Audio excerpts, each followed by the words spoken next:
আমাদের আজকের দুটি গল্পের সত্য আনন্দ পাবলিশার্স প্রাইভেট লিমিটেড কর্তৃক সংরক্ষিত। মদ্যপান, ধূমপান ও মাদক সেবন স্বাস্থ্যের পক্ষে ক্ষতিকর। সানডে সাসপেন্স ক্লাসিক্সে আপনার জন্য শরদিন্দু বন্দ্যোপাধ্যায় রচিত পরপর দুটি গল্প, প্রাগজ্যোতিষ এবং নন্দনগড় রহস্য।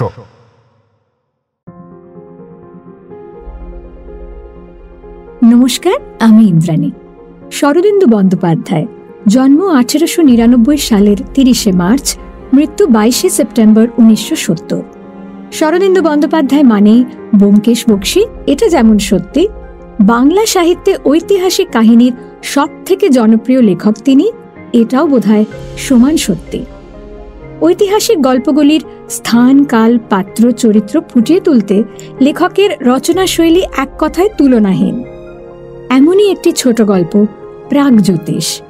সাধু ভাষায় লেখা গল্পটিকে আমরা শ্রোতাদের সুবিধার জন্য একটু সহজ সরল করে নিয়েছি। লেখকের ব্যোমকেশ কাহিনী, সদাশিবের অ্যাডভেঞ্চার, বড়দার গল্পের পর এবার একটু স্বাদ বদল। গল্পটি আমরা পাঠ করছি আনন্দ পাবলিশার্স থেকে প্রকাশিত শরদিন্দু বন্দ্যোপাধ্যায় ঐতিহাসিক কাহিনী সমগ্র থেকে। গল্প পাঠে মীর, অন্যান্য চরিত্রে সোমক, দীপ, অয়ন্তিকা। শুরু হচ্ছে প্রাগজ্যোতিষ।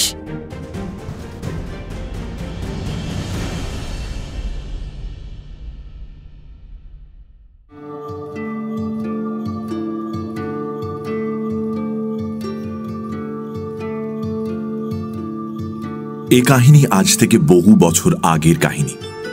যাদের আমরা আর্য জাতি বলে জানি, ভারতবর্ষের মাটিতে এই সব জাতি তখন সবেমাত্র পদার্পণ করতে শুরু করেছে, বোধহয় কুরুক্ষেত্র যুদ্ধেরও আগে। পাঁজি পুঁথি তখনও জন্মগ্রহণ করেনি। আকাশের গ্রহ নক্ষত্র তখন ছিল নিশ্চিন্ত। মানুষ তাদের গতিবিধি, কার্যকলাপের উপর কড়া নজর রাখতে আরম্ভ করেনি। আর্য বীরপুরুষেরা ভারত ভূমিতে পা রেখেই আদিম অনার্যদের বিন্ধ্য পর্বতের পরপারে খেদিয়ে দিলেন। শুধু তাই নয়, তাদের রাক্ষস, পিশাচ, দস্যু ইত্যাদি দুর্নাম দিতে লাগলেন। এমন একটি সময় দুজন নবীন আর্য যোদ্ধা সৈন্য সামন্ত নিয়ে দক্ষিণা পথে বহু দূর অগ্রসর হয়ে গিয়েছিলেন এবং দেখে শুনে খানিকটা উর্বর ভূভাগ থেকে কৃষ্ণকায় দস্যু তস্করদের তাড়িয়ে স্বরাজ্য স্থাপন করেছিলেন। এই আর্য বীরপুরুষ দুটির নাম প্রদ্যুম্ন এবং মঘবা। এই দুজনের মধ্যে প্রচণ্ড বন্ধুত্ব। আজকাল বন্ধুত্ব বিষয়টার তেমন তেজ নেই। ইয়ার্কি মারবার জন্য বন্ধুকে প্রয়োজন হয়। সেকালে দস্যু ও রাক্ষস দ্বারা পরিবেষ্টিত হয়ে বন্ধুত্ব পুরো মাত্রায় ফুটে উঠবার অবকাশ পেত। দুই বন্ধুর যৌথ বাহুবলে রাজ্য স্থাপিত হল, কিন্তু প্রশ্ন উঠল, রাজা হবে কে?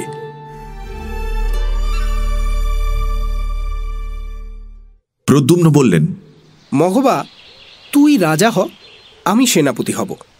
মঘবা বললেন, তুই রাজা হ, আমি সেনাপতি। অতএব সমস্যার সমাধান হল না। বন্ধুকে বঞ্চিত করে রাজা হবার জন্য কেউই আগ্রহী নয়। এদিকে সবে পাওয়া রাজ্যটি এতই ছোট যে ভাগাভাগি করতে গেলে প্রায় কিছুই থাকে না। প্রজা ভাগাভাগি করলেও শক্তি ক্ষয় অনিবার্য। চারিদিকে শত্রুরা ওত পেতে আছে। দুই বন্ধু বড়ই চিন্তিত হয়ে পড়লেন। একদিন রাতে আকাশে গোলাকৃতি চাঁদ, অর্থাৎ পূর্ণিমার রাত। পাথর দিয়ে তৈরি উঁচু দুর্গের চূড়ায় দুই বন্ধু ভুরু কুঁচকে বসেছিলেন। দুর্গটা অবশ্য বিতাড়িত অনার্য দস্যুদের দ্বারা নির্মিত। আর্যেরা আদৌ দুর্গ নির্মাণ করতে জানতেন না। রামচন্দ্র লঙ্কায় রাবণের দুর্গ দেখে একেবারে নির্বাক হয়ে গিয়েছিলেন। মঘবা তাঁর কটা দাড়ির মধ্যে ঘন ঘন আঙুল চালাতে চালাতে খোলা ছাদে পায়চারি করছিলেন। প্রকাণ্ড সন্ডামার্কা চেহারা, নীল চোখ, মুগুরের মতো শক্ত ও নিরেট দেহ। চিন্তা করার অভ্যেস তার বিশেষ ছিল না, তাই দুশ্চিন্তা মাথায় এলেই তিনি নিজের দাড়ি ধরে টানাটানি করতেন। প্রদ্যুম্নের চেহারাখানা মঘবার তুলনায় ছোট, কিন্তু ততোধিক নিরেট আর শক্ত। মাথায় সোনালি চুল, চোখের মণি গাঢ় নীল, দাড়ি নেই। গলা চুলগত বলে তিনি তরোয়ালের ডগাটা দিয়ে দাড়ি কামিয়ে ফেলতেন। কেবল একজোড়া সূক্ষ্ম গোঁফ ছিল। এই গোঁফে আঙুল বোলাতে বোলাতে প্রদ্যুম্ন পাঁচিলে ঠেস দিয়ে চাঁদের দিকে ভুরু কুঁচকে বসেছিলেন। চাঁদ কিন্তু হাসছিল। তার যে গুরুতর বিপদ আসন্ন হয়েছে, পঞ্জিকা না থাকায় সে তার পূর্বাভাস পায়নি। হঠাৎ মঘবা বললেন, একটা মতলব মাথায় এসেছে। প্রদ্যুম্ন, আয় পাঞ্জা লড়ি, যে হারবে তাকেই রাজা হতে হবে। প্রদ্যুম্ন গোঁফের আড়ালে হালকা হেসে বললেন, জোচ্চুরির মতলব। গত যুদ্ধে আমার কবজিটা মুচকে গেছে, সেটা জানিস না? ব্যর্থ হয়ে মঘবা আবার দাড়ি টানতে লাগলেন। শেষে বললেন, দুজনে রাজা হলে দোষ কি? দুজনে রাজা হলে কে কার হুকুম মানবে, আর কেই বা প্রজাদের হুকুম দেবে? তাও বটে। তবে দুজনে রাজা হওয়া যায় পরপর। সে কিরকম? তুই কিছুদিন রাজা হলি, আমি সেনাপতি, তারপর আমি রাজা হলাম, এই আর কি। মঘবা ভেবে বললেন, মন্দ কথা নয়। একদিন তুই রাজা, একদিন আমি। অত তাড়াতাড়ি রাজা বদল করলে গন্ডগোল বাঁধবে। গন্ডগোল কিসের? মনে কর আমি রাজা হয়ে তোকে হুকুম দিলাম, সেনাপতি, শুনেছি দক্ষিণে লম্বোদর নামক রাক্ষসদের রাজ্যে রসালো নামক এক প্রকার অতি সুন্দর ফল পাওয়া যায়। তুমি দ্রুত গিয়ে ওই ফল আহরণ করে আনো, আমার খাবার ইচ্ছে হয়েছে। তুই ফল নিয়ে ফিরতে দিন কাবার হয়ে গেল। এর মধ্যে তুই রাজা হলি, আমি সেনাপতি হয়ে গেলাম। তখন কে ফল খাবে? ও তাই তো, বড় ফ্যাসাদ দেখছি। মনে রাখতে হবে, আর্যগণ তখনও স্থির হয়ে বসে জ্ঞান বিজ্ঞানের গবেষণা আরম্ভ করেননি। দু একজন ঋষি হঠাৎ হঠাৎ এক আধটা সূত্র উচ্চারণ করে ফেলতেন এই পর্যন্ত।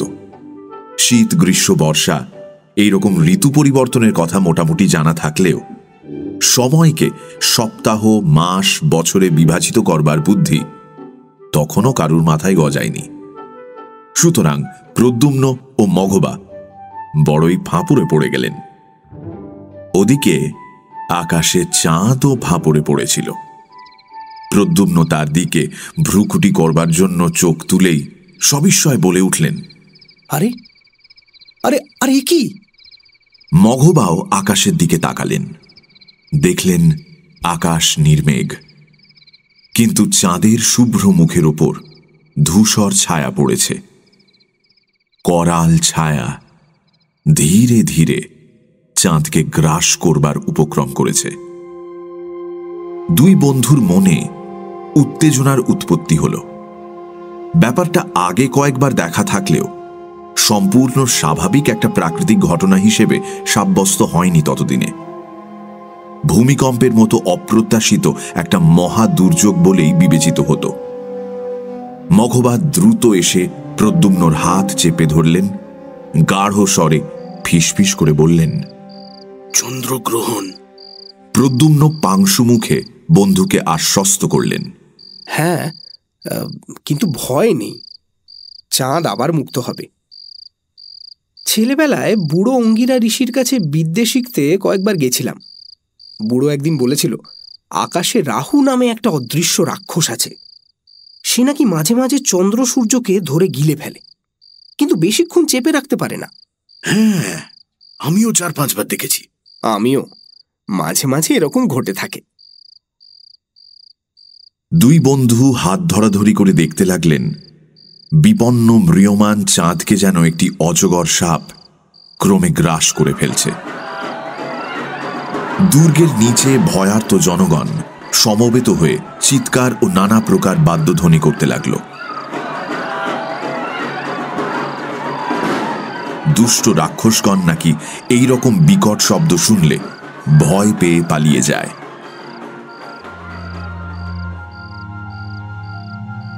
দীর্ঘকাল পরে চাঁদের একটি চকচকে দিক বের হল। তারপর দেখতে দেখতে চাঁদ সম্পূর্ণ অক্ষত দেহে সহাস্য মুখে রাক্ষসের কবল থেকে বেরিয়ে এলো। সকলে ঊর্ধ্বস্বরে মহা আনন্দ ধ্বনি করে উঠল। মঘবা প্রদ্যুম্নের হাত ছেড়ে দিয়ে সুদীর্ঘ নিঃশ্বাস ফেলে বললেন, যাক, বাঁচা গেল। শুধু তাই নয়, আমাদের সমস্যারও সমাধান হয়েছে। কিরম? শোনো, আজ থেকে তুমি রাজা হলে। আবার যখন চন্দ্রে গ্রহণ লাগবে তখন তোমার রাজত্বকাল শেষ হবে আর আমি রাজা হব। এইভাবে চলতে থাকবে। মন্দ কথা নয়, কিন্তু প্রথমেই আমি রাজা হব কেন? যেহেতু বুদ্ধিটা আমি বার করেছি।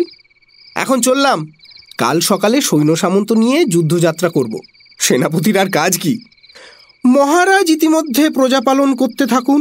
মহারাজের জয় হোক। মুচকি হেসে প্রদ্যুম্ন দুর্গ শিখর থেকে নামবার উপক্রম করলেন।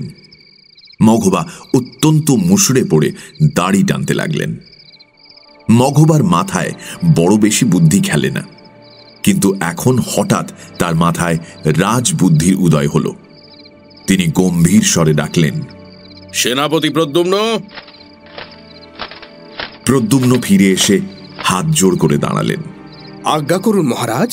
মহারাজ মঘবা মেঘমন্দ্র স্বরে বললেন, আজ্ঞা করছি, কাল ভোরে আমি সৈন্য সামন্ত নিয়ে যুদ্ধে বেরোবো। যতদিন না ফিরি তুমি প্রজা পালন করতে থাকো। রাত্রি গভীর হয়েছে, এবার আমি রাজসজ্জায় শয়ন করতে চললাম। মুচকি হাসি হাসতে মঘবা অভ্যস্ত নন। প্রদ্যুম্নের প্রতি একবার চোখ টিপে অট্টহাস্য করতে করতে তিনি প্রস্থান করলেন।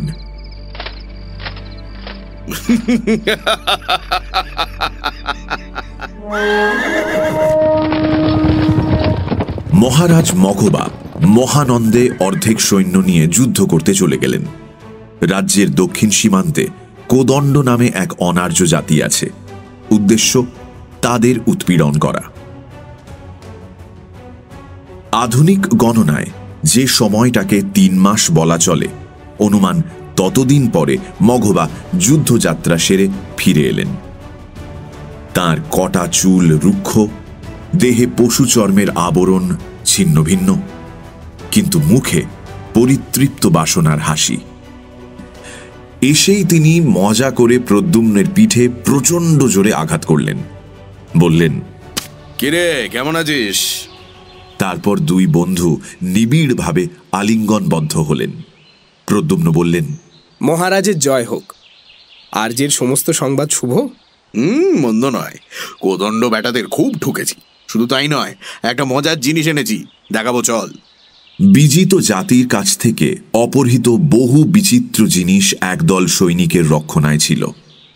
মঘবা তাদের ইঙ্গিত করে রাজভবন অভিমুখে চললেন। যেতে যেতে প্রদ্যুম্নকে জিজ্ঞেস করলেন, তারপর রাজ্য কেমন চলছে? প্রজারা আনন্দে আছে? প্রজাদের আনন্দ সম্প্রতি বিলক্ষণ বেড়ে গেছে। কিরকম? আর্য যোদ্ধাদের প্রাণে রসের সঞ্চার হয়েছে।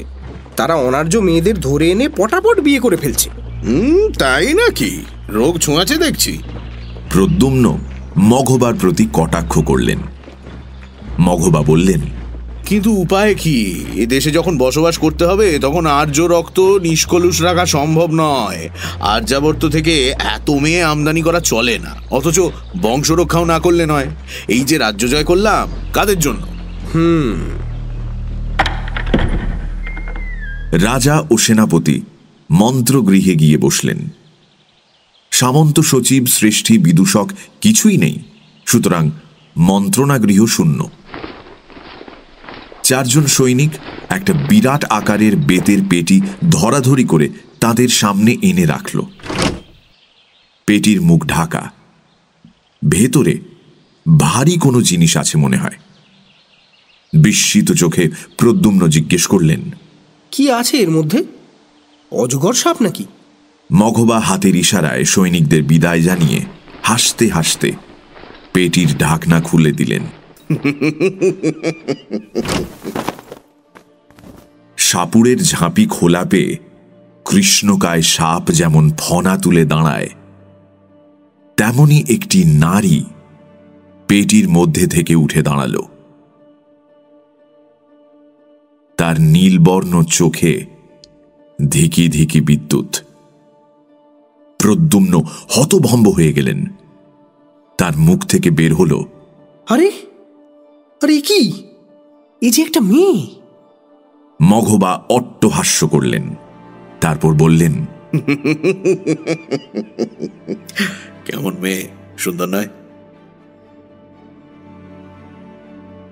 প্রদ্যুম্ন নীরবে বন্দিনীকে নিরীক্ষণ করলেন।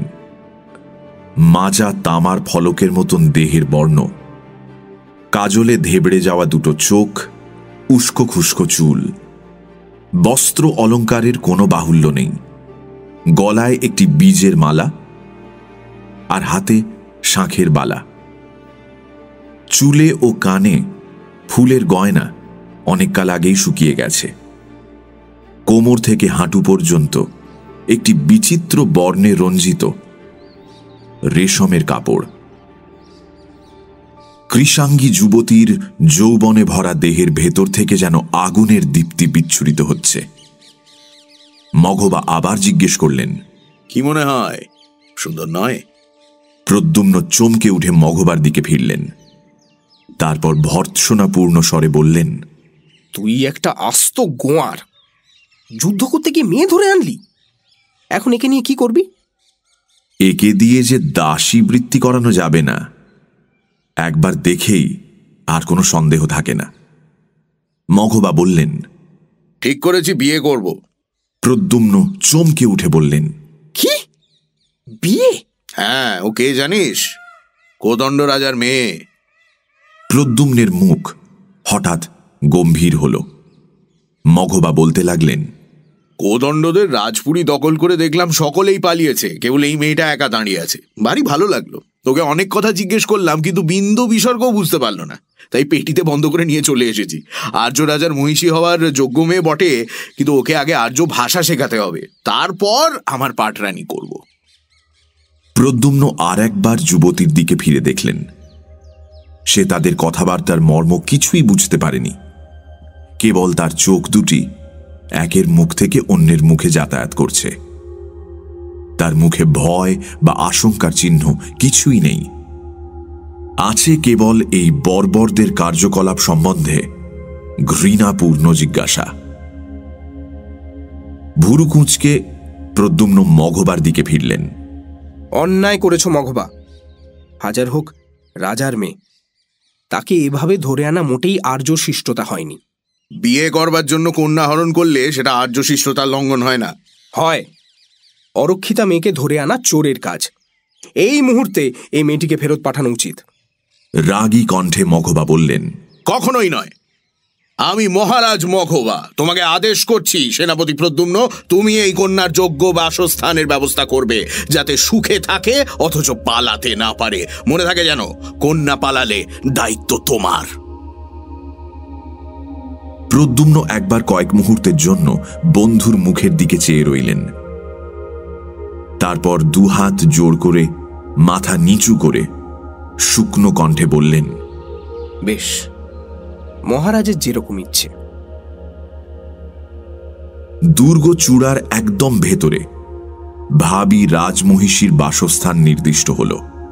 কোদণ্ড কন্যা রাগী মুখে ঠোঁট চেপে দুর্গ শীর্ষের কারাগারে প্রবেশ করলেন। কার্যত কারাগার হলেও স্থানটি প্রশস্ত বারান্দাযুক্ত একটি মহল।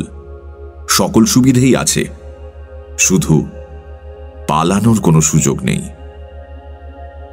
মঘবা সহর্ষে প্রদ্যুম্নের পিঠে একটি কিল মেরে বললেন, রানীর মতো রানী পাওয়া গেছে, কি বলিস? প্রদ্যুম্ন বললেন, পরদিন প্রাতঃকালে কিন্তু গুরুতর সংবাদ এলো।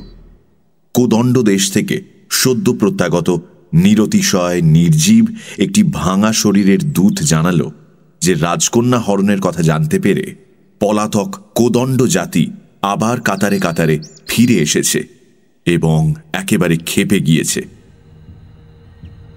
মঘবা যে অল্প সংখ্যক আর্য সেনাকে পাহারা দেওয়ার জন্য ছেড়ে এসেছিল, শত্রুর অতর্কিত ক্ষিপ্র আক্রমণে তারা প্রত্যেকেই কচু কাটা হয়েছে। কেবল এই দূত কোনোভাবে প্রাণে বেঁচে ফিরে এসেছে। পরিস্থিতি অত্যন্ত ভয়াবহ। শুনে প্রদ্যুম্ন চঞ্চল হয়ে উঠলেন। মহারাজ, অনুমতি দিন, শ্যালকদের ঢিট করে আসি। মঘবা কিন্তু রাজি হলেন না, উল্টে বললেন, তা হয় না, ঢিট করতে হলে আমিই করব।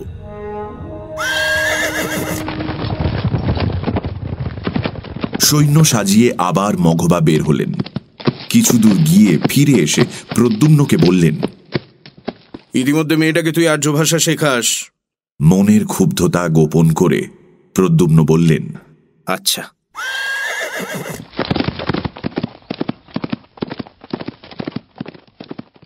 দু একদিনের মধ্যেই প্রদ্যুম্ন বুঝতে পারলেন অনার্য মেয়েটি অত্যন্ত মেধাবিনী। এক সপ্তাহের মধ্যেই সে ভাঙা ভাঙা কথা বলতে আরম্ভ করল। তার নাম এলা। অনার্য নাম বটে, কিন্তু শুনতে ও বলতে ভারী মিষ্টি। প্রদ্যুম্ন কয়েকবার উচ্চারণ করলেন, এলা। বাহ, বেশ তো, এলা। কথা বলতে শিখেই এলা প্রথম প্রশ্ন করল, ও লোকটা কে যে আমাকে ধরে এনেছে? প্রদ্যুম্ন বললেন, আমার বন্ধু। বন্ধু শব্দের ভাবার্থ বুঝতে এলার কিছুটা দেরি হল। অবশেষে বুঝতে পেরে সে নাক সিঁটকল। তীব্র অবজ্ঞার কণ্ঠে বলল, তোমরা বর্বর। প্রদ্যুম্ন অবাক হয়ে গেলেন। ভাবলেন, কি আশ্চর্য, আমরা বর্বর? ক্রমশ এলা আর্য ভাষায় কথা বলতে লাগল। কোনো কথা বলতে বা বুঝতে তার আর বাধ্য না। একদিন জিজ্ঞাসা করল, আমাকে এখানে ধরে রেখেছো কেন? আর্য ভাষা শেখাবার জন্য। ছাই ভাষা, এটা শিখে কি হবে? হ্যাঁ, প্রদ্যুম্ন একটু রসিকতা করে বললেন, প্রেমালাপ করতে সুবিধে হবে। মহারাজ মঘবা তোমাকে বিয়ে করবেন বলে স্থির করেছেন। এলা বসেছিল, ধীরে ধীরে উঠে দাঁড়াল। কিছুক্ষণ পলকহীন চোখে প্রদ্যুম্নের দিকে চেয়ে রইল। তারপর আবার বসে পড়ে নিশ্চিন্ত স্বরে বলল, ওকে আমি বিয়ে করব? বর্বর। প্রদ্যুম্ন উস্কানি দেবার জন্য বললেন, না, সে মঘবা দাড়ি রাখে বটে, কিন্তু লোক খারাপ নয়। এলা শুধু বলল, বর্বর। এমনিভাবে দিন কাটতে লাগল, কিন্তু মঘবার দেখা নেই। তিনি কোদণ্ডদের ঢিট করলেন নাকি কোদণ্ডেরা তাঁকে ঢিট করল, কোনো খবর নেই। প্রদ্যুম্ন স্বাভাবিকভাবেই উতলা হয়ে উঠলেন। দেখতে দেখতে 3 মাস কেটে গেল। একদিন সকালে প্রদ্যুম্ন এলার শোয়ার ঘরে প্রবেশ করে দেখলেন এলা জানলার কাছে দাঁড়িয়ে চুল খুলছে। প্রদ্যুম্নকে দেখে সে একবার ঘাড় ঘোরাল, তারপর আবার বাইরের দিকে তাকিয়ে মাথার চুল বাঁধতে লাগল। প্রদ্যুম্ন গলা ঝাড়লেন, কিন্তু কোনো ফল হল না। তখন তিনি জানলার দিকে গিয়ে দাঁড়ালেন, আকাশের দিকে তাকালেন, নিচে উঁকি ঝুঁকি মারলেন, তারপর আবার গলা খাঁকারি দিয়ে বললেন, শীত আর নেই, দিব্যি গরম পড়তে আরম্ভ করেছে। এলা বলল।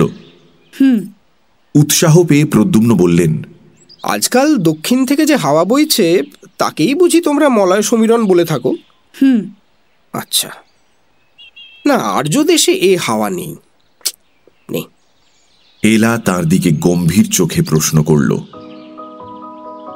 দুদিন আসা হয়নি কেন? ব্যস্ত ছিলাম। তোমার তো আর আর্য ভাষা শেখার প্রয়োজন নেই। যা শিখেছ তাতেই তো আমাদের সকলের কান কেটে নিতে পারো। কিছুক্ষণ কোনো কথা হলো না। এলা চোখ নামিয়ে বেনি বাঁধতে লাগল। শেষে প্রদ্যুম্ন আগের কথার জের টেনে বলতে লাগলেন, মঘবা এসে পড়লে বাঁচা যায়। অনেক দিন হয়ে গেল, এখনো তার কোনো খবর নেই। চিন্তা হচ্ছে। এলা তিলমাত্র সহানুভূতি না দেখিয়ে নির্দয়ভাবে হেসে বলল, তোমার মঘবা আর ফিরবে না। আমার স্বজাতিরা তাকে শেষ করেছে। শোনো, মঘবাকে শেষ করতে পারে এমন মানুষ দাক্ষিণাত্যে নেই। সে মহাবীর। তাচ্ছিল্য ভরে এলা বলল। বর্বর। আরো বেশি রেগে গিয়ে প্রদ্যুম্ন বললেন, ওই বর্বরকেই তোমাকে বিয়ে করতে হবে। তাই নাকি? আমার ইচ্ছার বিরুদ্ধে? তুমি তো বন্দিনী, তোমার আবার ইচ্ছে কি?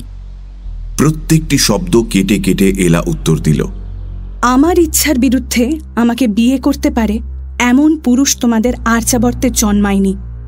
এই বীজের মালা দেখেছ? একটি বীজ দাঁতে চেবাতে যেটুকু দেরি, আর আমাকে কেউ পাবে না। কি সর্বনাশ! বিষ? দাও দাও দাও, শিগগিরই মালাটা আমায় দাও। এলা দূরে সরে গিয়ে বলল, এতদিন তোমরা আমাকে বন্দিনী ভেবেছ, আমি অসহায় ভেবেছ। তোমাদের খেলার পুতুল, তাই না? যখন ইচ্ছে আমি মুক্তি নিতে পারি। প্রদ্যুম্ন বোকার মতো তাকিয়ে থেকে বললেন, তবে তবে নাওনি কেন? এলা খানিকটা চুপ করে রইল। তারপর গর্বিত স্বরে বলল, সে আমার ইচ্ছে।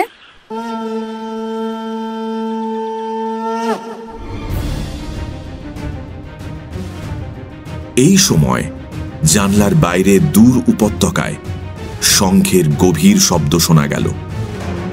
চমকে উঠে প্রদ্যুম্ন সেদিকে তাকালেন। সীমান্তের বনের ভেতর থেকে ধ্বজা উড়িয়ে আর্য সেনা ফিরে আসছে। কপালের উপর হাত রেখে প্রদ্যুম্ন সেদিকে চেয়ে রইলেন। তারপর গভীর নিঃশ্বাস ফেলে বললেন, যাক, বাঁচা গেল। মঘবা ফিরেছে। আমিও বাঁচলাম। মুক্তির আর দেরি নেই। প্রদ্যুম্ন আচমকা ফিরে দাঁড়ালেন। এলা তেমনি দাঁড়িয়ে বেনি বাঁধছে। তার মুখে সূচিবিদ্ধ মৃত প্রজাপতির মতো এক ফালি হাসি। প্রদ্যুম্ন তার কাছে ফিরে গিয়ে অনুনয়ের কণ্ঠে বললেন, এলা এলা ছেলে মানুষই করো না। দেখো, মঘবাকে বুঝতে সময় লাগে। বিয়ের পর তুমি বুঝতে পারবে তার মতো মানুষ হয় না। আমি আমি মিনতি করছি তোমার কাছে, ঝোঁকের মাথায় হঠাৎ কিছু একটা করে বসো না। হঠাৎ কোনো কাজ করা আমার অভ্যেস নয়। আমি কোদণ্ড কন্যা, বর্বর নই। মঘবা যদি গায়ের জোরে আমাকে বিয়ে করার চেষ্টা করে, বিয়ের সভায় আমি মুক্তি নেব।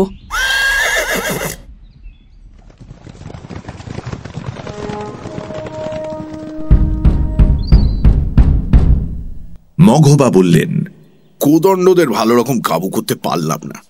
খেপে গেলে ব্যাটারা ভীষণ লড়ে। যাই হোক, শেষ পর্যন্ত সন্ধি করেছি। সন্ধির শর্ত কি? চমৎকার, অদ্ভুত জাত এই কোদণ্ড। আশ্চর্য তাদের রীতিনীতি। জানিস, ওদের যাতে মেয়ে বাপের উত্তরাধিকারিণী হয়, ছেলে মামার সম্পত্তি পায়। শুনেছিস কখনো? না, শুনিনি। সন্ধির কি শর্ত? শর্ত এই, কোদণ্ডের রাজকন্যা অপহরণ করাতে তাদের মর্যাদায় বড় আঘাত লেগেছে। এই কলঙ্ক মোচনের একমাত্র উপায় কন্যাকে বিবাহ করা। বিবাহ না করলে তারা যুদ্ধ করবে, কিছুতেই শুনবে না। আর যদি বিয়ে করি, তবে উত্তরাধিকার সূত্রে কোদণ্ডের রাজা হব। গুরুতর শর্ত নয়? প্রদ্যুম্ন কিছু মুহূর্ত হেঁট মুখে দাঁড়িয়ে রইলেন। তারপর অল্প হেসে ধীরে ধীরে বললেন, গুরুতরই বটে। সুতরাং আর বিলম্ব নয়, তাড়াতাড়ি কোদণ্ড কন্যাকে বিবাহ করে ফেলা দরকার। মেয়েটা ঠিক আছে তো? ঠিক আছে। আর্য ভাষা কেমন শিখলো? বেশ। তবে কালই বিয়ে করব। কিছুক্ষণ চুপ থেকে প্রদ্যুম্ন বললেন, মেয়েটির মতামত জানবার প্রয়োজন নেই? কিচ্ছু মাত্র না। এই রাজকীয় ব্যাপার, কথার নড়চড় চলবে না। সন্ধির শর্ত পালন করতেই হবে। সেদিন গভীর রাতে প্রদ্যুম্ন চোরের মতো এলার মহলে প্রবেশ করলেন। আকাশে প্রায় পূর্ণচন্দ্র। চাঁদের আলোয় ঘরটা ভেসে যাচ্ছে। সেই জ্যোৎস্নায় মাটিতে শুয়ে এলা ঘুমোচ্ছে। ঘরে প্রদীপ নেই। নিঃশব্দে প্রদ্যুম্ন তার কাছে গেলেন। হাঁটু গেড়ে তার পাশে বসলেন। শ্বাস বন্ধ করে তার মুখের কাছে মুখ নিয়ে গেলেন। এলা ঘুমোচ্ছে। কিন্তু তার চোখের কোণ বেয়ে বিন্দু বিন্দু অশ্রু ঝরে পড়ছে। স্বপ্নে এলা গদগদ অবরুদ্ধ কণ্ঠে বলছে, প্রদ্যুম্ন, প্রদ্যুম্ন, আমি মরতে চাই না প্রদ্যুম্ন। তুমি কেমন মানুষ, কেমন মানুষ, কিছু বুঝতে পারো না? বর্বর, আমাকে উদ্ধার করো প্রদ্যুম্ন, প্রদ্যুম্ন।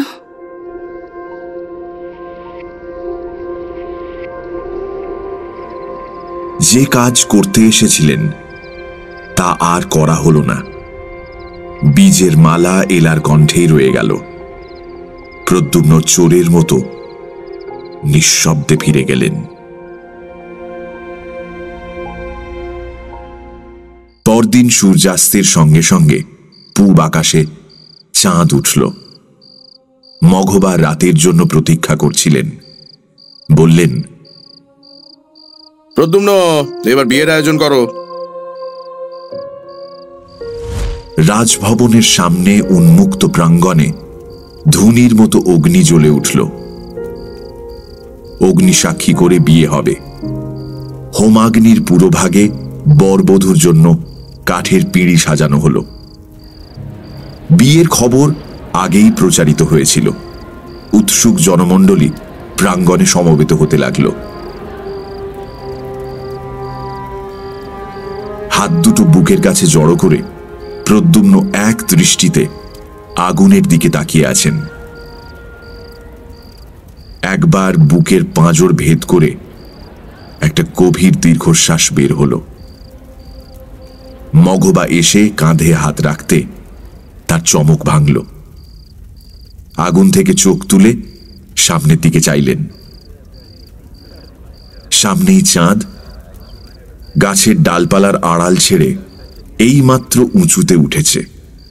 প্রদ্যুম্ন সেই দিকে তাকিয়ে রইলেন।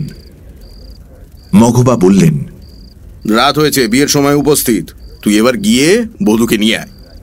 প্রদ্যুম্ন ধীরে ধীরে মঘবার দিকে ফিরলেন। গম্ভীর কণ্ঠে বললেন, সেনাপতি মঘবা। মঘবা ভ্যাবাচাকা খেয়ে গেলেন। রাজা হওয়ার অভ্যেস তার প্রাণে এমনই বসে গিয়েছিল যে প্রথমটা কিছুই বুঝতে পারলেন না। তারপর প্রদ্যুম্নের দৃষ্টি অনুসরণ করতেই চাঁদের দিকে চোখ পড়ল। আকাশ নির্মেঘ, কিন্তু চাঁদের শুভ্র মুখের উপর ধূম্রবর্ণ ছায়া পড়েছে। কালো ছায়া ধীরে ধীরে চাঁদকে গ্রাস করবার উপক্রম করছে। প্রদ্যুম্ন বললেন, সেনাপতি মঘবা, আমি বধূকে আনতে যাচ্ছি।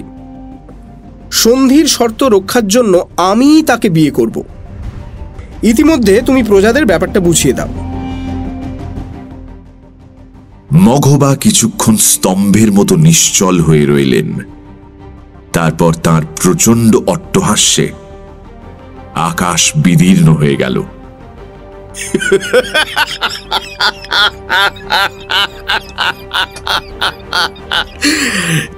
হঠাৎ হাসি থামিয়ে মঘবা করজোড়ে বললেন, যে আজ্ঞে মহারাজ।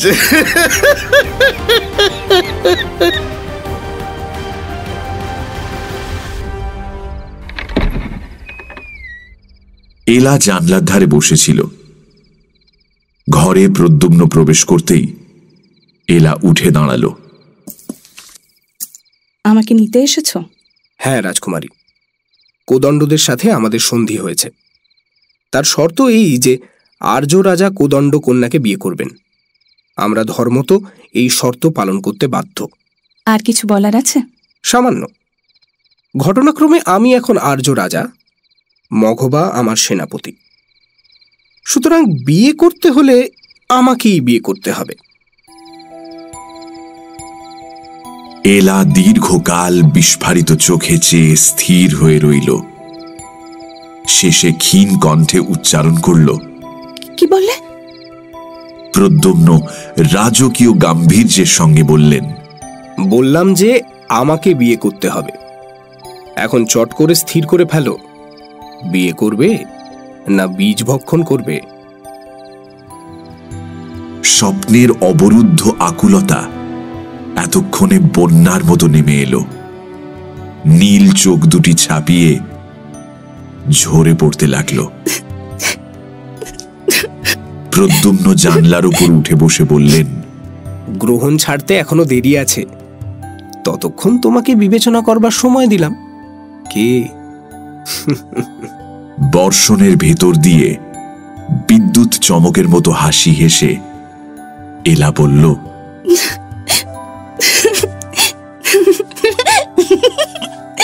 ভর ভর।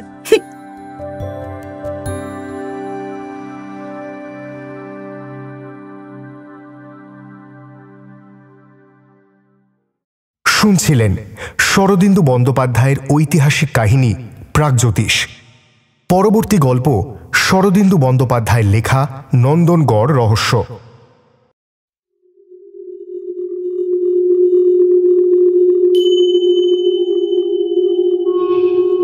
পঙ্কজ বাঙালি আর হনুমান সিং বিহারি। ম্যাট্রিক পাশ করে দুজনে পাটনার কলেজে ভর্তি হয়েছিল।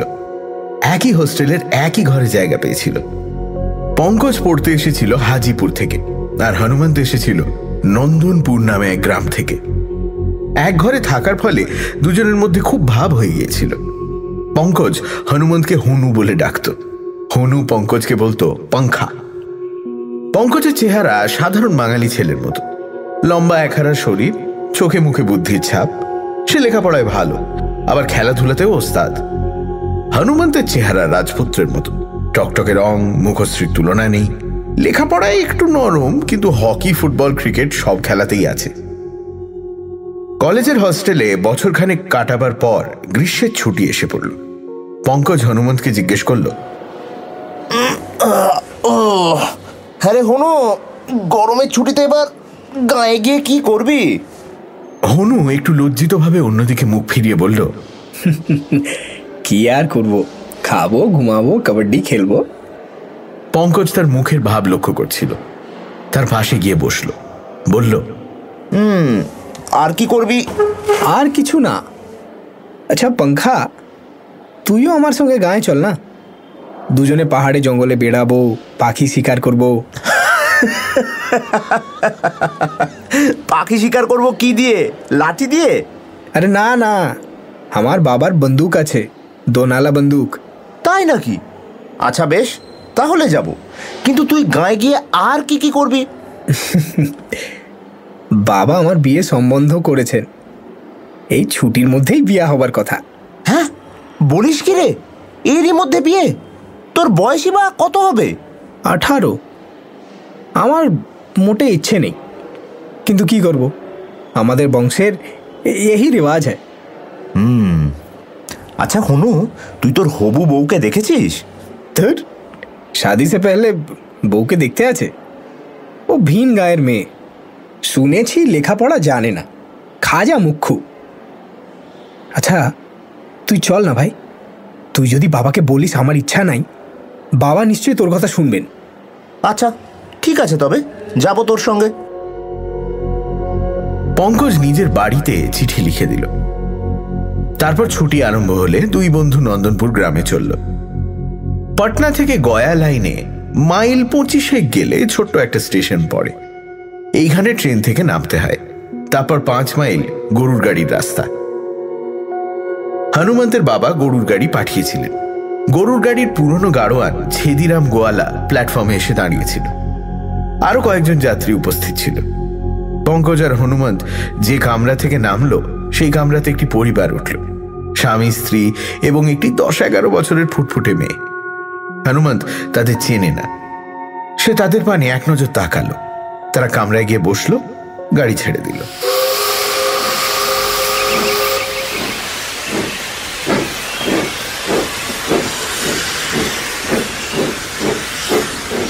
ছেদিরাম চোখ মুটকে বলল, হনুমন্ত ভাইয়া, কেমন দুলহান দেখলে? दुल्हन मतलब बहू कहाँ? বাহ, দেখলে না? আরে শ্যামানন্দ সিং তার স্ত্রী আর মেয়ে রাম দুলারি কে নিয়ে গয়া পুজো দিতে গেল। ওই মেয়ে তো তোমার বউ হবে। ওই ওই ওই পুচকে মেয়েটা? রাম রাম রাম রাম। পঙ্কজ হেসে বলল, দেখতে কিন্তু ভারী সুন্দর, তোর সঙ্গে খুব মানাবে। ওইটুকু বিড়াল ছানার মতো মেয়ে আমি বিয়ে করবো না, নেই কার না। হনুমন্ত মুখ গোমড়া করে গরুর গাড়িতে উঠে বসলো। পঙ্কজ আর কিছু বলল না, গাড়িতে উঠল, মালপত্র তুলে নিয়ে ছেদিরাম গাড়ি ছেড়ে দিল। পাথুরে রাস্তা, চারিদিকে দৃশ্য পাথুরে, উঁচু নিচু ঢেউ খেলানো জমি, সামনে দূরে ছোট ছোট লম্বাটে ধরনের পাহাড় কুমিরের মতন পড়ে আছে, তাদের ফাঁকে ফাঁকে চাষের জমি। গাছপালা গ্রীষ্মের তাপে শুকিয়ে গেছে। ঘণ্টা 3 পরে তারা গ্রামে এসে পৌঁছল। বেশ বর্ধিষ্ণু গ্রাম, প্রায় 250 ঘর মানুষের বাস, বেশিরভাগই ভূঁইয়া রাজপুত। তাছাড়া 2-4 ঘর কামার, কুমোর, ময়রা, গয়লা, ছুতো, নাপিত আছে। গ্রামটি ভারী শ্রীমন্ত। একটি প্রকাণ্ড দিঘিকে ঘিরে লোকালয় গড়ে উঠেছে। কতদিনের পুরনো দিঘি কেউ বলতে পারে না। 4টি পাড়ে পাথর বাঁধানো ঘাট, মাঝখানে কাকচক্ষু জল টলটল করছে। অতি বড় অনাবৃষ্টির বছরেও দিঘির জল শুকোয় না। হনুমন্তের বাড়িটা দিঘির পশ্চিম দিকে ঘাটের ঠিক সামনে। শিকেলে গড়নে দোতলা বাড়ি, ছোট ছোট জানলা দরজা, মোটা মোটা কপাটের ওপর লোহার গুল বসানো, যেন ছোটখাটো দুর্গ।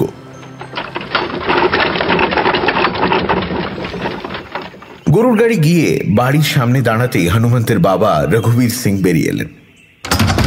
হনুমন্তের চেহারা যদি হয় রাজপুত্রের মতন, রঘুবীর সিং এর চেহারা রাজার মতন।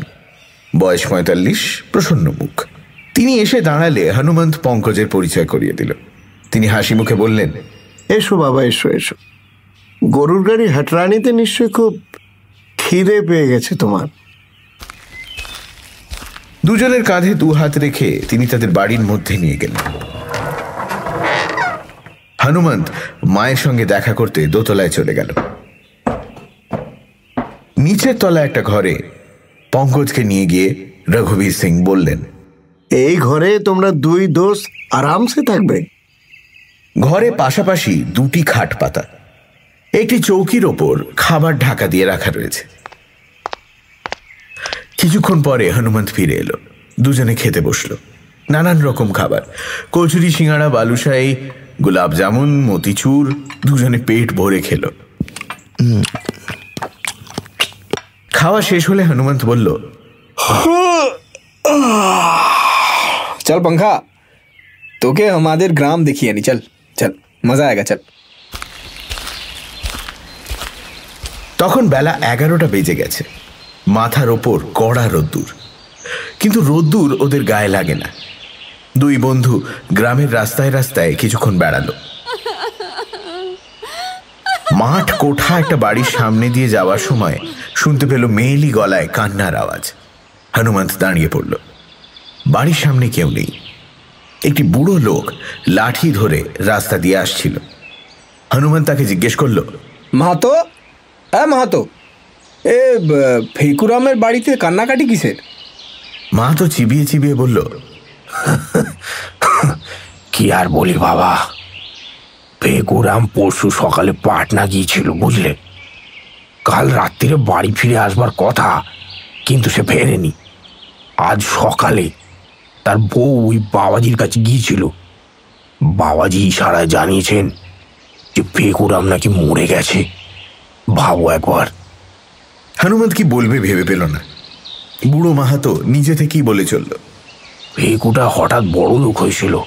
হ্যাঁ, 2 বছরে 10 বিঘে জমি কিনেছিল, বউকে সোনার গয়না দিয়েছিল। অত সুখ কি কপালে সহ্য হয়? 2 বন্ধু আবার চলতে শুরু করলো। যেতে যেতে পঙ্কজ জিজ্ঞেস করলো, হ্যাঁ রে, এই বামবাম দাস বাবাজিটি কে? একজন সাধু, গ্রামের কিনারায় থাকেন।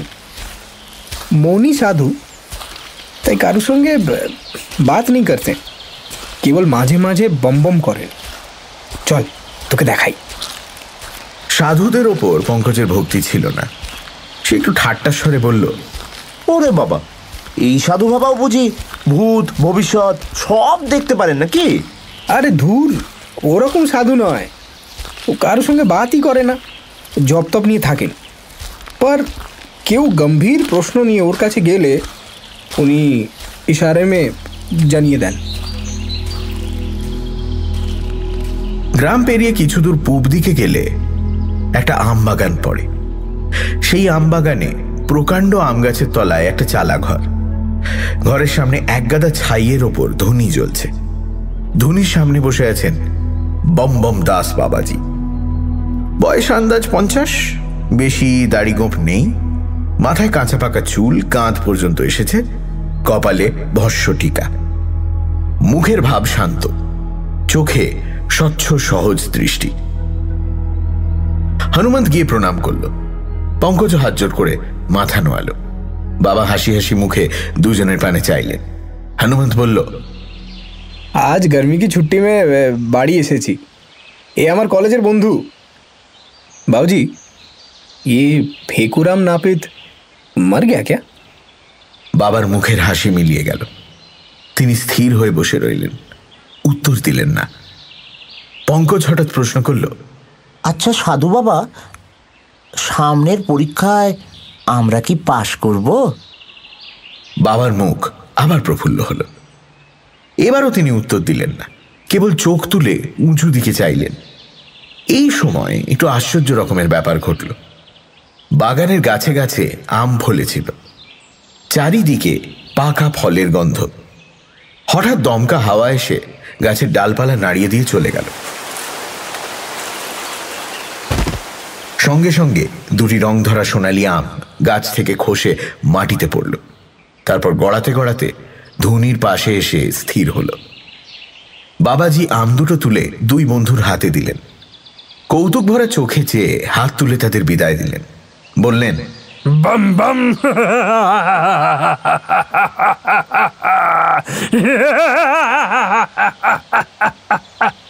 দুজনেরই যেন ধন্দ লেগে গিয়েছিল। তারা যন্ত্রের মতন কয়েক পা গিয়ে পরস্পরের মুখ চেয়ে বোকাটে হাসি হাসল। তারপর হনুমন্ত উত্তেজিত চাপা গলায় বলল, पंखा, হ্যাঁ पंखा, বুঝতে পারলি? আমরা দুজনে পরীক্ষায় পাস করব এই কথা বাবা ইশারায় জানিয়ে দিলেন। হ্যাঁ, তাই হবে, কিন্তু একটা বড় ভুল হয়ে গেল রে। বাবাকে জিজ্ঞেস করলে হতো তোর বিয়ে কবে হবে। না না না, বাবাজিকে ওসব বাজে প্রশ্ন করলে ও গুসা হতে। চল চল, তোকে তোকে একটা মজার জিনিস দেখাই। কি মজার জিনিস? আমাদের রাজবাড়ি, নন্দনগড়ের রাজবাড়ি। সে আবার কি রে? আমার পূর্বজরা মানে আমার পূর্বপুরুষেরা এক সময় পর এ তল্লাটের রাজা ছিলেন। হ্যাঁ, আজ রাত্রিরে পিতাজির মুখে গল্প শুনিস। আমবাগানের ওপারে খানিকটা পাথরের মাঠ। তারপর হঠাৎ মাঠ শেষ হয়ে গেছে। মাঠের কিনারায় একটা প্রকাণ্ড তেঁতুল গাছ, তারপরেই অতল স্পর্শ খাদ। প্রায় 100 গজ চওড়া আর 150 গজ লম্বা জায়গাটা ধসে গিয়ে একটা বিরাট গহ্বরের সৃষ্টি হয়েছে। গহ্বরের চারপাশ খাড়া উঁচু শক্ত পাথর দিয়ে তৈরি। নিচে নামার কোনো রাস্তা নেই। তেঁতুল গাছটা খাদের ওপর খানিকটা ঝুঁকে আছে। তার একটা ডাল ধরে পঙ্কজ নিচের দিকে উঁকি মারল। 50-60 গজ নিচে খাদের অসমতল জমির উপর ঝোপঝাড় গজিয়েছে। এখানে ওখানে চাপ চাপ পাথরের ঢিবি পড়ে আছে। তার মধ্যে দূরের একটা ঢিবি বেশ উঁচু। এখান থেকে কেউ যদি নিচে পড়ে যায় তার নির্ঘাত মৃত্যু। পঙ্কজ বলল, এই হনু, তোর রাজবাড়ি কোথায় রে? হনুমন্ত বড় ঢিপির দিকে আঙুল দেখিয়ে বলল, ও দেখ রা वहां पे? হ্যাঁ, ওইখানে রাজবাড়ি ছিল। এখন মাটি চাপা পড়েছে। ছোটবেলায় বচপন মে কাহানি শুনেছি, অনেক বছর আগে এখানে ভীষণ ভূমিকম্প হয়েছিল। ও রাজবাড়ি শুধু এই পুরা এলাকা সমস্ত মাটির নিচে তলিয়ে যায়। আমার সব কথা ঠিকভাবে মনে নেই, তবে তুই যদি শুনতে চাস রাত্রিরে পিতাজিকে জিজ্ঞেস করিস। পিতাজি জানেন আমাদের পূর্বপুরুষ পুঁথি লিখে গিয়েছিলেন, সে তালপাতার পুঁথি এখনো আমাদের বংশে আছে। দুজনে বাড়ি ফিরে এলো। দিঘিতে স্নান করে খেতে বসল। দোতলায় খাবার ঘর। রঘুবীর সিং দুজনকে দুপাশে নিয়ে খেতে বসলেন। হনুমন্তের মা পরিবেশন করলেন। মোটাসোটা ফর্সা মানুষটি, হাসি ভরা মুখে প্রকাণ্ড মুক্ত নথ। খেতে খেতে হনুমান জিজ্ঞেস করল, बाबूजी, ये फेकुराम नापित सच में मर गया? কিছু বোঝা যাচ্ছে না। কুছ দিন থেকে ফেকুরামের চাল চলন একদম বদলে গিয়েছিল। আগে ফেকু গায়ের লোকের চুল ছেঁটে দাড়ি কামিয়ে যা 2-4 পয়সা পেত তাতে কষ্টে সৃষ্টে পেট চালিয়ে দিত। তারপর হঠাৎ সে পাটনায় যেতে শুরু করলো। যেদিন যায় তার 2 দিন পরে ফিরে আসে। দেখতে দেখতে তার অবস্থা একদম ফিরে গেল। গা শুদ্ধ লোকের চোখ টাটালো, কিন্তু কেউ বুঝতেই পারলো না ফেকু কোথা থেকে টাকা নিয়ে আসে। আমার বিশ্বাস ফেকু পাটনায় কোনো চোর ডাকাতের দলে মিশেছিল। শেষ পর্যন্ত অধর্মের ফল ফুলে গেল। ফেকু হয়তো পুলিশের হাতে ধরা পড়েছে কিংবা ডাকাতের দল তাকে খুন করেছে, কিছু বলা যায় না। তবে মৌনি বাবা নাকি জানিয়েছেন ফেকু বেঁচে নেই। তাই হবে, বাবার কথা কখনো মিথ্যা হয় না। 2-4 দিনের মধ্যে পাকাপাকি জানা যাবে। আর কোনো কথা হলো না এ বিষয়ে। পঙ্কজ বলল, রাজবাড়ির গহ্বর দেখে এসছি, রাত্রিরে আপনার কাছে গল্প শুনবো। রঘুবীর খুশি হয়ে বললেন, বেশ বেশ বেশ, সন্ধ্যার পর চবুতরায় বসা যাবে, ঠিক হ্যাঁ? দুপুরবেলাটা দুই বন্ধু নিজের নিজের খাটে শুয়ে কাটালো। তারপর উঠে খানিকক্ষণ দাবা খেলল। সূর্যাস্ত হতে বেশি দেরি নেই দেখে পঙ্কজ বলল, এই হনু, চল একটু বেরিয়ে আসি। এই দুপুরের খাবারটা না এখনো হজম হয়নি। তা চল। কোন দিকে যাবি? রাজবাড়ির দিকে। রাজবাড়ির গর্ত তো দেখলি, আর কি দেখবি? আবার দেখবো, জায়গাটা বড় ভালো লেগেছে রে। দুজনে বেরোলো। রাজবাড়ির খাদের কাছে গিয়ে তেঁতুল তলায় বসল। সূর্য তখনও অস্ত যায়নি, কিন্তু ঝাঁকড়া তেঁতুল গাছের তলায় অন্ধকার। নিচে গহ্বরের তল পর্যন্ত দেখা যায় না। কালো জলের মতন অন্ধকার ভরে উঠেছে। মনে হয় সূর্যাস্ত হলে গহ্বর কানায় কানায় কালো জলে ভরে উঠবে। পঙ্কজ সেই দিকে তাকিয়ে তাকিয়ে কেমন যেন আচ্ছন্ন হয়ে পড়ল। पंखा, এই पंखा, কি ভাবছিস? ভাবছি কতকাল আগে এখানে একদল মানুষ বাস করত। সন্ধে হলে চারিদিকে কেমন আলো জ্বলে উঠত। রাজবাড়ির মেয়ে পুরুষ নানা কাজে ঘুরে বেড়াতো। কেমন ছিল রে তাদের জীবন? তারা কি ভাবতো, কি কাজ করত? যেদিন ভূমিকম্প হয় সেদিন তারা কি করছিল? পঙ্কজ আপন মনে বলে চলল, এলো মেলো কল্পনার কথা। সে ইতিহাসের ছাত্র, অতীতের কথা ভাবতে তার ভালো লাগে। আহা, মুখ অতীত যদি কথা কইতে পারত। কথা কও অনাদি অতীত। কিছুক্ষণ তার কল্পকথা শোনবার পর হনুমন্ত হাসতে হাসতে উঠে দাঁড়ালো। তার হাত ধরে টেনে বলল, লে আব বহুত হুয়া, ওঠ, এবার বাড়ি যাই। 500 বছর আগে যারা মরে গেছে তাদের কথা এখন ভেবে কি হবে? হ্যাট, তুই না একটা আস্ত হনু। সেই বলে। বাড়ি ফিরে গিয়ে তারা দেখল ভাঙের শরবত তৈরি হয়েছে। দই, মিছরি, গোলমরিচ, শশার বিচি দিয়ে অপূর্ব ঠান্ডাই শরবত। গ্রীষ্মকালে এতে শরীর ঠান্ডা থাকে, রাত্রিরে ভালো ঘুম হয়। হনুমন্ত বড় একটা ঘটি ঠান্ডায় নিজেদের ঘরে নিয়ে এসে বলল, पंखा, আয়। দুজনে বসে বসে ঘটি শেষ করল। চাকরেরা ঘরে ঘরে কেরোসিন লণ্ঠন রেখে গেছে, ধূপধুনো দিয়েছে। দোতলায় ঠাকুর ঘরে ঠাকুরের শীতল ভোগ হচ্ছে। শাঁখ, ঘড়ি, ঘন্টার আওয়াজ শোনা যাচ্ছে। পঙ্কজের মনে হলো সে কতকাল আগেকার ভারতবর্ষে ফিরে গেছে। চাকর এসে জানালো মালিক চবুতরায় তলব করেছেন। দুজনে উঠে বাইরে গেল।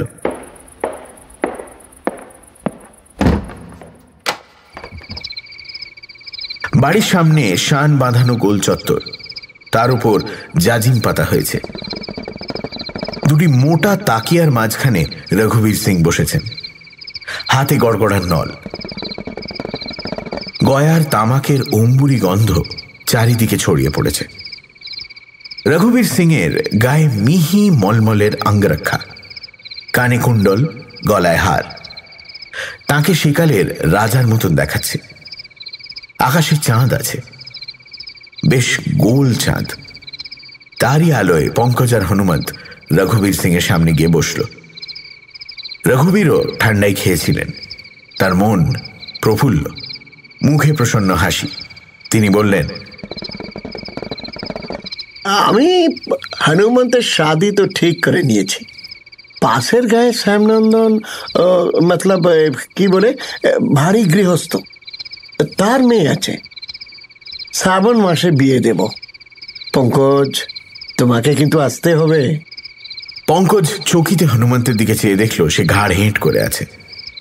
পঙ্কজও ঘাড় হেঁট করে দ্বিধা ভরে বলল, আজ্ঞে চাচাজি। রঘুবীর তার দ্বিধা লক্ষ্য করলেন না, বললেন, তুমি নন্দনগড়ের গল্প শুনতে চাইছিলে না? তাহলে বলি, শোনো।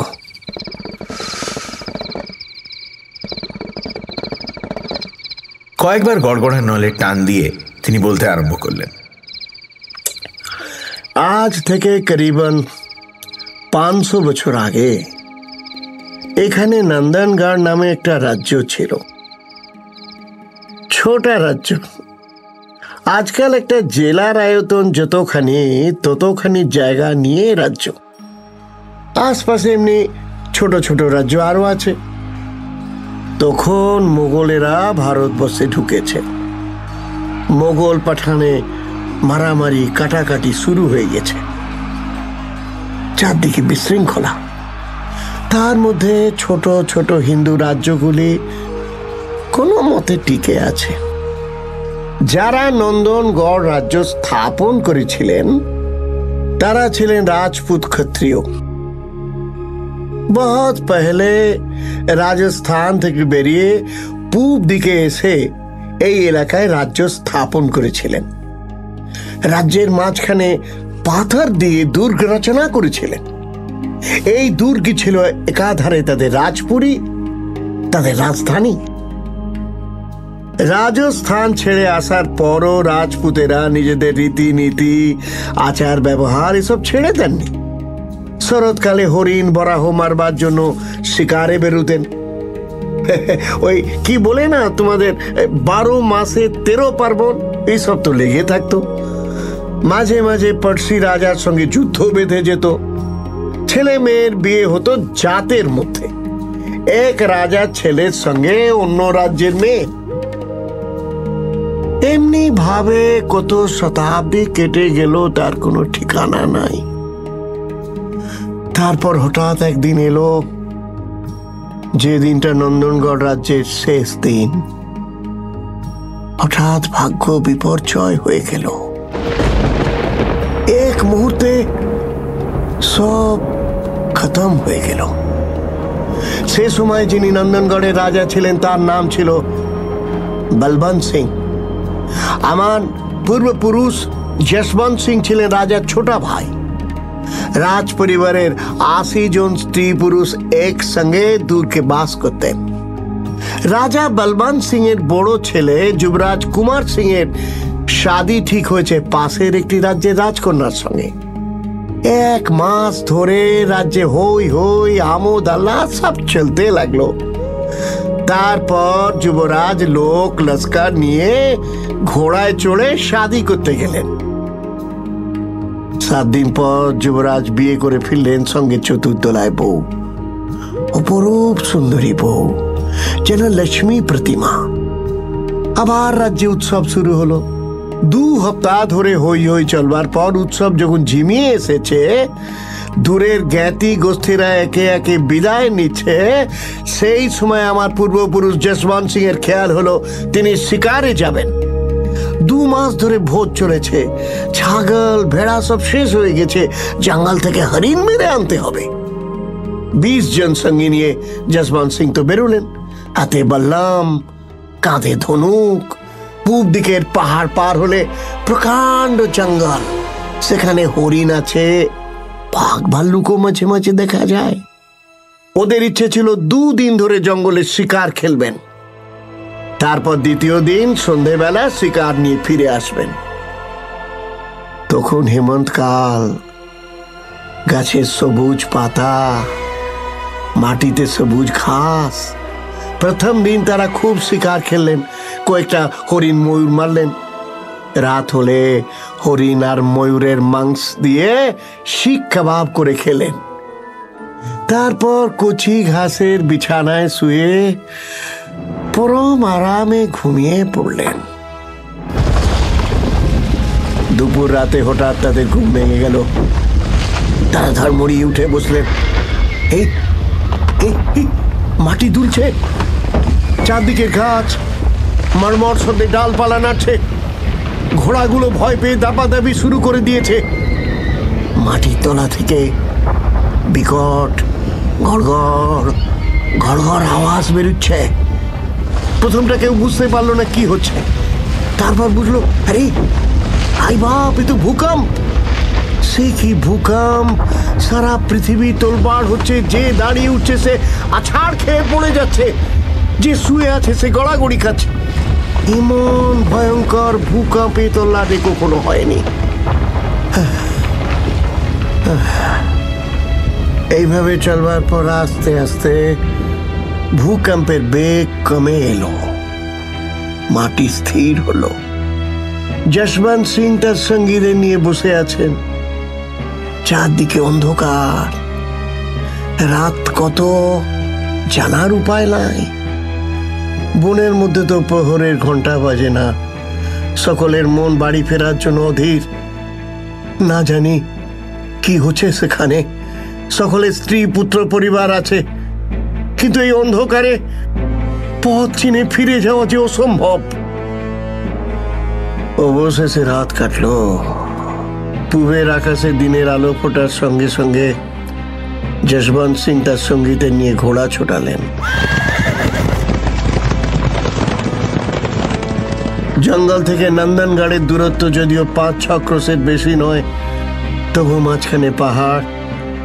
संकट पथे घुरे फिरे सावधाने, बहुत सावधानी से घोड़ा चलाते হয়।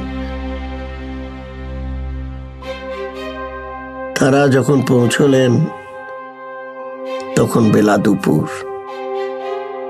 নানা রকম আশা আকাঙ্ক্ষা নিয়ে তারা ফিরেছেন, কিন্তু ফিরে এসে যা দেখলেন তাতে তাদের বুকের স্পন্দন প্রায় থেমে গেল।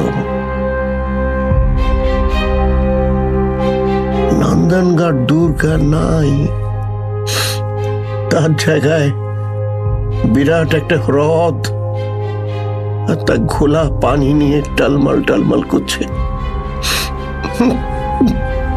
ভূকম্পের ফলে দুর্গ হতলে তলিয়ে গেছে, আর মাটির তলা থেকে জল উঠে এসে গোবরটাকে কানায় কানায় ভরিয়ে দিয়েছে। দুর্গ এবং দুর্গের আশেপাশে যারা ছিল তারা একজনও বেঁচে নাই। যারা চাপা পড়েনি তারা ডুবে মরেছে। তখন যশবন্ত সিং এর বয়স কত হবে? 35 বছর। তার স্ত্রী ছেলে মেয়ে রাজবাড়িতে ছিল, সবাই মরেছে। যশবন্তের সঙ্গীদের অবস্থাও তাই, সবাই সব কুছ হারিয়েছেন। সঙ্গে যে অস্ত্রগুলো ছিল তাছাড়া দুনিয়ায় আর কিছু নাই, কিন্তু তারা রাজপুত। এই দারুণ অবস্থাতেও তারা ভেঙে পড়লেন না। প্রথম শোকের ধাক্কা সামলে নিয়ে আবার সব কিছু নতুন করে গড়তে শুরু করলেন। এই যে মাকানটা দেখছো, এটা তখনকার সময়ের বাড়ি। দূর থেকে বেশ খানিকটা দূরে তাই বেঁচে গিয়েছিল। বাড়িটা তখন নিম্ন শ্রেণীর অতিথিদের জন্য ব্যবহার হতো। লাচিয়ে গাইয়েরা আসতো, দূরের বণিকরা সওদা নিয়ে এসে থাকতো। মাঝে মাঝে এখানে নাচ গান মুজরোর মেহফিল বসতো। ভূকম্পে বাড়িটা বিলক্ষণ জখম হয়েছিল, কিন্তু না, একেবারে ভেঙে পড়েনি। যশবন্ত সিং তো এই বাড়ি মেরামত করিয়ে বাস করতে লাগলেন। দূর দূর থেকে লোক এনে গ্রাম বসালেন। নতুন লোকেরা মাটি কেটে নিজেদের ঘর বাড়ি তৈরি করলো। ঘর বাড়ির সঙ্গে পুকুর হলো। আর এই গ্রামের নাম হলো নন্দনপুর। এই সেই নন্দনপুর গ্রাম। যশবন্ত সিং আর তার সঙ্গীরা আবার শাদী করলেন, নতুন করে সংসার পাতলেন। ধীরে ধীরে তাদের বংশধরের সংখ্যা বাড়তে লাগলো।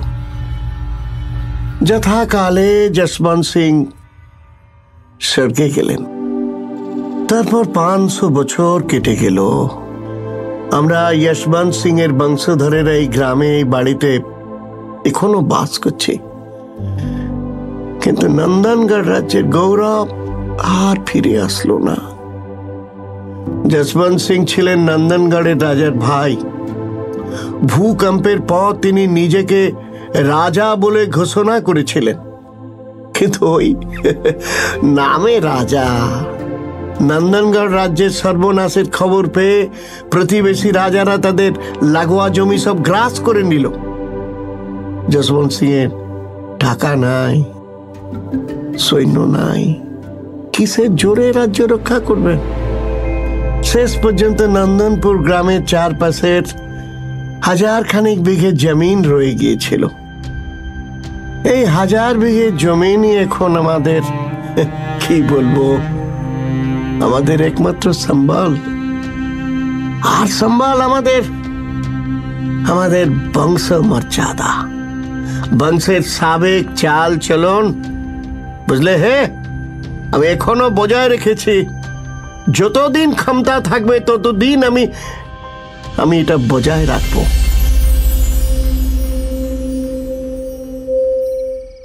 রঘুবীর সিং চুপ করলেন। ইতিমধ্যে চাঁদ প্রায় মাথার উপর উঠেছে। চারিদিকে দৃশ্য যেন 500 বছর আগেকার স্বপ্ন দেখছে।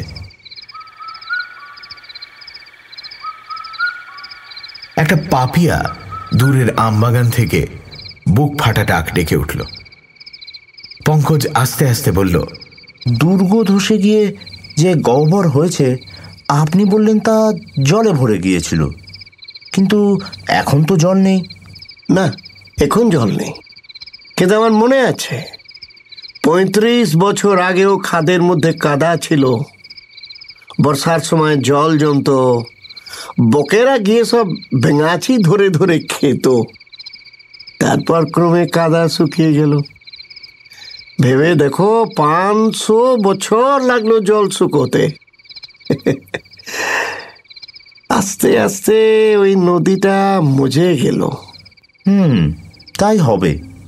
এখনই যদি খাদে নেমে মাটি খোঁড়া হয় না, তাহলে হয়তো নন্দনগড় দুর্গ খুঁড়ে বার করা যাবে।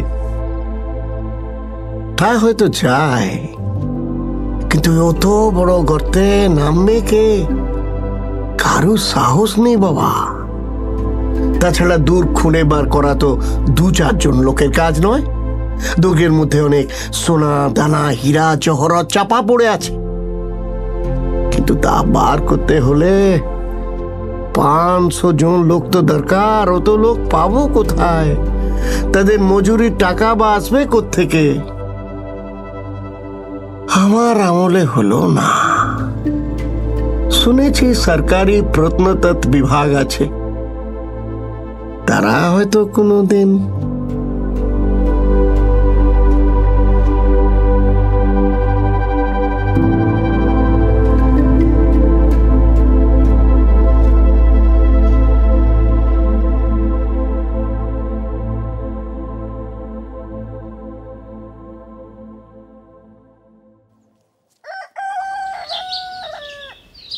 পরদিন ভোরবেলা হনুমন্ত ঘুম ভেঙে দেখল পাশের খাটে পঙ্কজ নেই। তার বুঝতে বাকি রইল না পঙ্কজ কোথায় গিয়েছে। সে তাড়াতাড়ি উঠে মুখে চোখে জল দিয়ে খাদের পানে ছুটল। তেঁতুল গাছের তলায় পঙ্কজ বসে আছে, তার দৃষ্টি নিচে খাদের দিকে। হনুমান তার পাশে গিয়ে দাঁড়ালো, কিন্তু পঙ্কজ জানতে পারল না। হনুমান তখন বলল, তোর কি মাথা খারাপ হয়েছে? পঙ্কজ তার দিকে ফিরল, যেন তার প্রশ্ন শুনতে পায়নি, এমনভাবেই বলল, হনু, বুঝলি একটা না মতলব মাথায় এসেছে। হনু সন্দিগ্ধভাবে তাকাতে তাকাতে তাকে প্রশ্ন করল, ক্যা? কি মতলব? আমি খাদে নামবো, খুঁজে দেখব দুর্গর মধ্যে সেঁধোবার কোনো রাস্তা আছে কিনা। ক্যা? তুই একটা বদ্ধ পাগল। খাদে নামবি কি করে? লাফ মেরে? কোথাও নামবার কোনো রাস্তা নেই। আরে রাস্তা আছে, এই তেঁতুল গাছে দড়ি বেঁধে ঝুলিয়ে দেবো আর দড়ি ধরে নামবো। আমি খুব সহজে দড়ি বেয়ে ওঠানামা করতে পারি রে। নাই নাই, ওসব চলবে না। চল ওঠ, বাড়ি যাই। দুই বন্ধুতে তর্ক বেঁধে গেল। হনুও যেতে দেবে না, পঙ্কজও না ছোটবান্দা। শেষ পর্যন্ত হনু বলল, হে ভগবান, তুই যদি নামিস আমিও নামবো, তোকে একলা নামতে দেবো না। আরে তা কি করে হবে? তুই ওপরে থেকে দড়ি পাহারা দিবি। মনে কর আমরা দুজনেই খাদে নেমেছি, আর কেউ একজন এসে যদি দড়ি খুলে নিয়ে চলে যায়, তখন কি হবে? বাউজি যদি জানতে পারেন, दोनों को ঘরে বন্ধ করে রাখবেন। চল ওঠ, এখন ওঠ। বাড়ি ফিরতে ফিরতে হনু বলল, আচ্ছা এই বাত বতা, অত লম্বা দড়ি বা কোথায় পাওয়া যাবে? এ 10 হাত 20 হাত দড়ি হলে তো চলবে না, 50-60 হাত দড়ি চাই, সমঝা? তোদের গোয়াল ঘরে তো অনেকগুলো গরু আছে, সেই গরু বাঁধা দড়ি জোড়া দিয়ে লম্বা করা যাবে না? হনু উত্তর দিল না। তার মনেও সাড়া জেগেছে, অ্যাডভেঞ্চারের উত্তেজনা স্নায়ুতে বইতে আরম্ভ করেছে। তবু সে দ্বিধা ভরে বলল, দেখ, খাদের দিকে গাঁও কা কই মানে কেউ যায় না, কিন্তু যদি কোনো রকমে জানাজানি হয়ে যায়। আরে জানাজানি হতেই দেব না, চুপি চুপি কাজ করব। সমস্যার নিষ্পত্তি হলো না, কিন্তু বোঝা গেল হনুও রাজি। এত বড় অ্যাডভেঞ্চারের লোভ কতক্ষণ সামলে থাকা যায়? দুপুরবেলা খাওয়া দাওয়ার পর পঙ্কজ তার বিছানায় লম্বা হয়েছে, এমন সময় হনুমন্ত এসে তার পাশে বসল। বলল, এই শোন, বাউজি কাল ভোরে পাটনা যাচ্ছেন। হ্যাঁ, বলিস কি? তাহলে তো লাইন ক্লিয়ার। পঙ্কজ উঠে বসল, কিন্তু হনুমন্তের মুখ দেখে থমকে গেল। কেন রে হনু, পাটনা যাচ্ছেন কেন? মত পুছে আর, বিয়ের নিমন্ত্রণ পত্র ছাপাবেন, জেভার গয়না ও जो भी है কাপড় চোপড় কিনবেন। পঙ্কজ চুপ করে রইল। হনু তখন মিনতি করে বলল, ভাই তুই বল না, তুই একবার চেষ্টা করে দেখ না পঙ্খা, তোর কথা বাউজি শুনতেও তো পারেন। আরে বাবা, তুই নিজেই বল না। ও বাবা, অত সাহস আমার নেই। মাকে বলেছিলাম, তিনি তো হেসে উড়িয়ে দিলেন। আচ্ছা, আমি বলবো খন।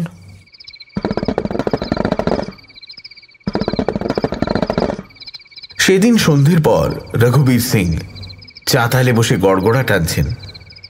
পঙ্কজ তার কাছে গিয়ে বসল। আজ রঘুবীর সিং এর গায়ে সাধারণ সাজ পোশাক, কানে কুণ্ডল, গলায় হার নেই। তিনি হেসে বললেন, কি গল্প শুনবে নাকি? আরে আরো অনেক গল্প আছে, মজার মজার সব গল্প। হ্যাঁ আগে চাচাজি, গল্প আরেকদিন শুনবো, যদি অনুমতি দেন। হনুমন্তের বিয়ে সম্বন্ধে একটা কথা বলি। আমি কাল পাটনা যাচ্ছি শাদির বাজার করতে। হ্যাঁ, কি বলবে বলো? আচ্ছা, এই মানে কি বিয়ে কবে স্থির করেছেন? শ্রাবণ মাসে ত্রয়োদশী তিথিতে, আজ থেকে 1.5 মহিনা পর। চাচাজি, হনুমন্তের না এখন বিয়ে করার ইচ্ছে নেই, ওর এখন পড়াশোনা করার ইচ্ছে। আহা, করুক না পড়াশোনা, আমি কি মানা করেছি নাকি? আমি কি ওকে কলেজ থেকে ছাড়িয়ে নিচ্ছি? না, তবে চাচাজি ওর ইচ্ছে হলো গিয়ে। দেখো বাবা, আমাদের বংশ কি বলে না, ওই আবহমান কাল একটা নিয়ম চলে আসছে। ছেলের 18 বছর বয়স হলে তার শাদী হবে। হনুমন্তের তো ভয়টা কিসের? এত ছোট মেয়ের সঙ্গে ছেলে মানুষই আর কাকে বলে? আরে বউ তো আর বিয়ের সঙ্গে সঙ্গে শ্বশুর ঘর করতে আসছে না। 3-4 বছর বাপের বাড়িতে থাকবে, তারপর গৌনা হবে, তখন না শ্বশুরাল মেয়ে আসবে। এর মধ্যে হনুমান যত ইচ্ছে পড়ুক, বিয়ে MA পাস করুক। আরে বাবা, আমি কি মানা করেছি নাকি? এরপর আর তর্ক করা চলে না। পঙ্কজ ফিরে এসে হনুমন্তকে বলল। হনুমন্ত মুখ গোঁজ করে রইল, তারপর বলল, তাহলে আমি পালাবো। হ্যাঁ, चला जाएगा यहाँ से हम। पालाबो विभागी हो जाबो, पर ये शादी मैं नहीं करने वाला, नहीं। পরদিন সকালে রঘুবীর সিং দুজন গোমস্তা সঙ্গে নিয়ে পাটনা চলে গেলেন। হনুমন্তের মন খারাপ। পঙ্কজ তাকে নিয়ে পরামর্শ করতে বসল। হনুমন্ত বলল, দেখ, আমার কিছু ভাল লাগছে না, যা করবার তুই কর, আমিও সঙ্গে আছি। পরামর্শ করে স্থির হলো প্রথমে দড়ি জোগাড় করতে হবে। সেটা এমন কিছু শক্ত কাজ নয়। গোয়াল ঘরের লাগাও গুদাম ঘরে প্রচুর সনের দড়ি আছে। আসল সমস্যা দাঁড়ালো, দুজনেই যদি খাদে নামে তাহলে দড়ি আগলাবে কে? পঙ্কজ বলল, হনু, এই ছেদিরামকে দলে টানলে কেমন হয় বলতো? ও বাবা, ছেদিরাম গরুর গাড়ি চালায় বটে, কিন্তু ভয়ঙ্কর প্রভু ভক্ত। হ্যাঁ, শটান গিয়ে মাকে বলে দেবে, সব ভণ্ডুল হয়ে যাবে। সমস্যা রয়েই গেল। যা হোক, একটা কিছু করা যাবে এই ভেবে তারা দুপুরবেলা খাওয়া দাওয়ার পর দড়ি নিয়ে বেরোলো। দুপুরের কড়া গরমে সবাই ঘরে ঢুকে ঘুমোচ্ছে, কেউ তাদের গতিবিধি লক্ষ্য করল না। আমবাগান দিয়ে যাওয়ার সময় তারা মৌনি বাবার আস্তানার সামনে দিয়ে গেল, কিন্তু বাবাকে দেখতে পেল না। তখন তারা খাদের দিকে চলল।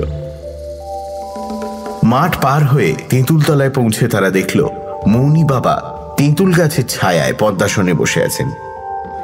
তাদের দেখে মিটিমিটি হেসে বললেন, বাম বাম বাম বাম। দুজনে অবাক হয়ে চেয়ে রইল। তবে কি বাবা তাদের প্ল্যান বুঝতে পেরেছেন? তারা তার কাছে গিয়ে বসল, তাকে প্রণাম করে তাদের প্ল্যানের কথা বলল। শুনে বাবা কিছু বললেন না। দড়িগুলো টেনে নিয়ে পরীক্ষা করে দেখলেন। নতুন সনের 8-10টা দড়ি, প্রত্যেকটাই 8-10 হাত লম্বা, কুয়োর দড়ির মতন মোটা আর মজবুত। বাবা প্রত্যেকটি দড়ির মাঝে দুটো করে গেরো বাঁধলেন, যাতে হাত পিছলে না যায়। তারপর দড়িগুলোকে জুড়ে জুড়ে লম্বা করলেন। 80-90 হাত লম্বা দড়ি ছিল। দড়ির একটা খুঁট তেঁতুল গাছের ডালে বেঁধে বাবা দড়ি খাদে ফেলে দিলেন। দড়ি ঝুলতে লাগলো। বাবা তখন ভুরু তুলে দুই বন্ধুর পানে চাইলেন। হনুমন্ত বলল, এই पंखा, আমি আগে নামবো। না, আমি আগে নামবো। হনুমন্ত কাতরভাবে মৌনি বাবার পানে তাকালো। বাবাজি, আপনি বলুন কে আগে নামবে।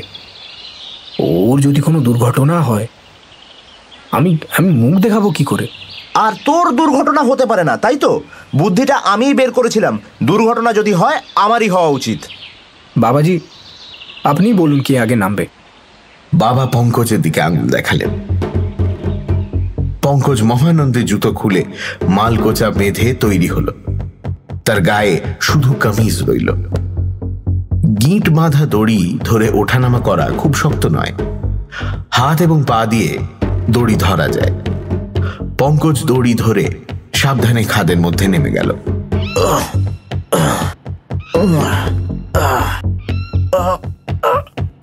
হনুমন্ত তেঁতুল গাছের ডাল ধরে নিচের দিকে চেয়ে রইল। বাবা প্রসন্ন মুখে গাছতলায় বসে রইলেন। দড়িটা টান হয়েছিল। 4-5 মিনিট পরে আলগা হয়ে গেল। বোঝা গেল পঙ্কজ মাটিতে পা দিয়েছে। মাটিতে নেমে পঙ্কজ দড়ি ছেড়ে দিল। এদিক ওদিক তাকিয়ে দেখল পাথুরে এবড়ো খেবড়ো মাটির ওপর ঝোপঝাড় শুকিয়ে ডাঁটা সার হয়ে গেছে। ওই ঝোপঝাড়ের ভেতর দিয়ে পায়ে হাঁটা রাস্তার মতো একটা দাগ দূরে উঁচু ঢিপির দিকে চলে গেছে। ওই ঢিপিটাই বোধহয় রাজবাড়ি ছিল। একটা বিশ্রী গন্ধ পঙ্কজের নাকে আসছিল। তার উত্তেজিত মন এতক্ষণ তা লক্ষ্য করেনি। এখন পেছনের দিকে তাকিয়ে এসে চমকে উঠল। শুকনো ঝোপঝাড়ের তলা থেকে একটা মানুষের পা বেরিয়ে আছে। পঙ্কজ সেখান থেকে একটু দূরে সরে গিয়ে একটা পাথরের ওপর বসল। দড়িটা নড়তে আরম্ভ করেছে, তার মানে হনুমন্ত নামছে। পঙ্কজ উঁচু দিকে চাইল, তারপর উঠে গিয়ে দড়িটা টেনে ধরল।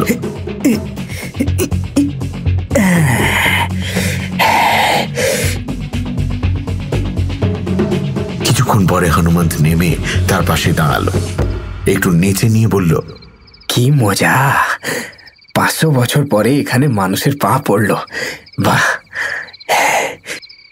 তারপর নাক ছিটকিয়ে বলল, কিসের পচা গন্ধ বেরোচ্ছে রে পাঙ্খা?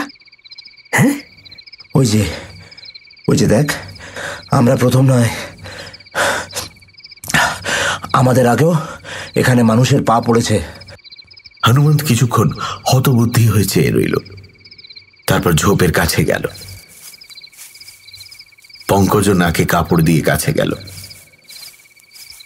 দুজনে ঝোপের শুকনো ডালপালা সরিয়ে দেখল একটা মানুষ মরে পড়ে আছে। তার গা এবং মুখের ওপর একরাশ দড়ি কুণ্ডুলি পাকিয়ে পড়েছে। মানুষটার মুখ দেখা যাচ্ছে না, কিন্তু শরীরের যতটা দেখা যাচ্ছে তাতে মনে হয় তার হাড় গোড় ভেঙে চুর হয়ে গেছে।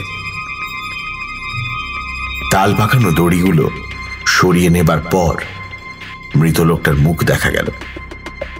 হনুমন্ত তীক্ষ্ণ নিঃশ্বাস টেনে বলল, এ তো ফেকুরাম নাপিত। কিছুক্ষণ মৃত্যু শিথিল মুখের পানে চেয়ে থেকে হনুমন্ত শঙ্কা ভরা চোখে পঙ্কজের পানে তাকাল। পঙ্কজ এক দৃষ্টে বিভৎস মরার পানে চেয়েছিল, বলল, অনু, ওর কোমরের কাছে ওটা কি চকচক করছে? মৃতের পরনে ধুতি ছাড়া আর কোনো কাপড় ছিল না, কোমরে গিট মাথা। হনুমন্ত চোখ বুজে সেই দিকে হাত বাড়িয়ে মুঠিতে কিছু তুলে নিল।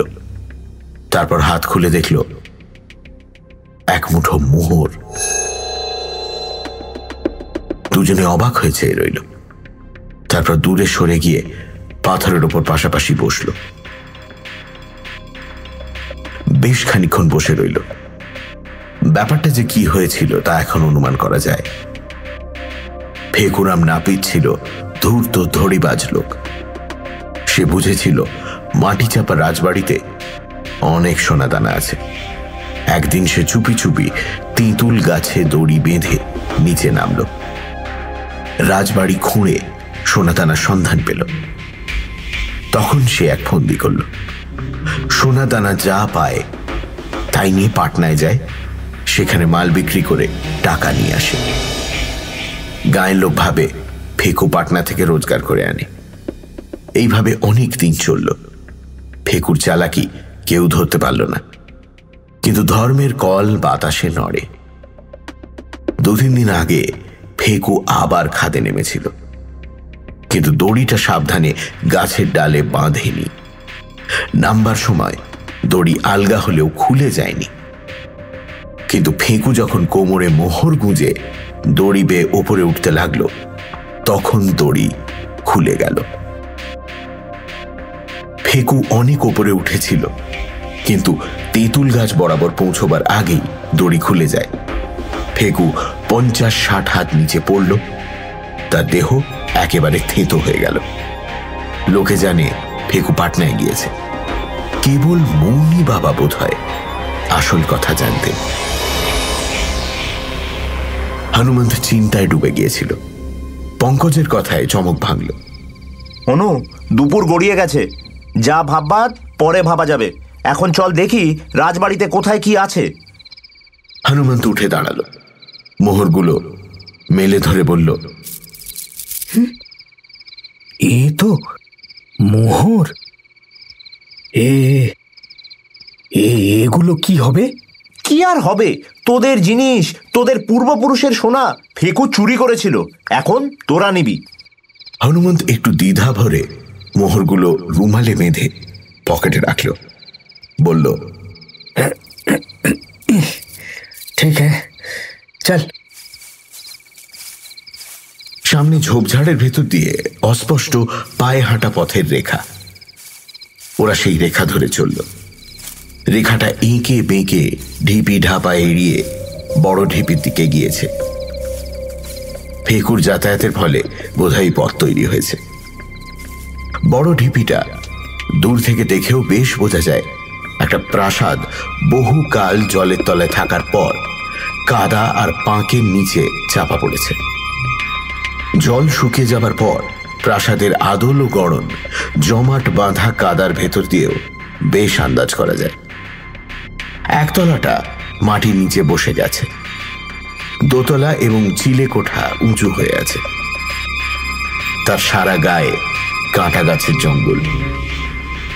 ঢিপির কাছে পৌঁছে তারা দেখল ফেকুরামের পায়ে হাঁটা পথ শেষ হয়নি। ঢিপির গা ঘেঁষে পাশের দিকে গেছে। তারা মোড় ঘুরল। মোড় ঘুরে কয়েক পা গিয়েই তারা থমকে দাঁড়িয়ে পড়ল। ঢিপির গায়ে একটা সুড়ঙ্গের মুখ, তার পাশে একটা গাঁইতি আর একটা খন্তা দাঁড় করানো রয়েছে। তারা সুড়ঙ্গের কাছে গেল। শুধু গাঁইতি আর খন্তা নয়, সুড়ঙ্গের মুখের মধ্যে রয়েছে একটা হ্যারিকেন লণ্ঠন। সুড়ঙ্গের ভেতরে দুর্ভেদ্য অন্ধকার। সুড়ঙ্গ কোথায় কত দূর গিয়েছে বোঝা যায় না, তবে একটা মানুষ নিচু হয়ে তার মধ্যে ঢুকতে পারে। দুই বন্ধু একবার মুখ চাওয়াচাবি করল। বলা কওয়ার কিছু ছিল না। ফেকু নাপিত তোড়জোড় করে এই সুড়ঙ্গ কেটে ভেতরে ঢুকেছিল এবং মোহরের সন্ধান পেয়েছিল, তা অতি বড় মূর্খ বুঝতে পারে। পঙ্কজ হাত বাড়িয়ে লণ্ঠনটা বাইরে আনল। দেখা গেল তার খোলের মধ্যে তেল আছে। শুধু তাই নয়, লণ্ঠনের মাথার ওপর একটা দেশলাইয়ের বাক্স। ফেকুরাম খুব গোছানো লোক ছিল, সব রকম ব্যবস্থা করে রেখে গেছে। লণ্ঠন জেলে পঙ্কজ বলল, চল এবার 40 চরের গুহায় প্রবেশ করা যাক। ফেকুরাম অনেক কাজ এগিয়ে রেখেছে, সত্যি ওনা থাকলে আমরা যে কি করতাম। লণ্ঠনের হাতল দাঁতে কামড়ে ধরে পঙ্কজ হামাগুড়ি দিয়ে সুড়ঙ্গের মধ্যে ঢুকল। হনুমন্ত তার পেছনে রইল। যদিও মাথার উপর বেশ খানিকটা জায়গা আছে, তবু হামা দিয়ে অগ্রসর হওয়াই সুবিধে। লণ্ঠনের আলোয় মোটামুটি দেখা যাচ্ছে।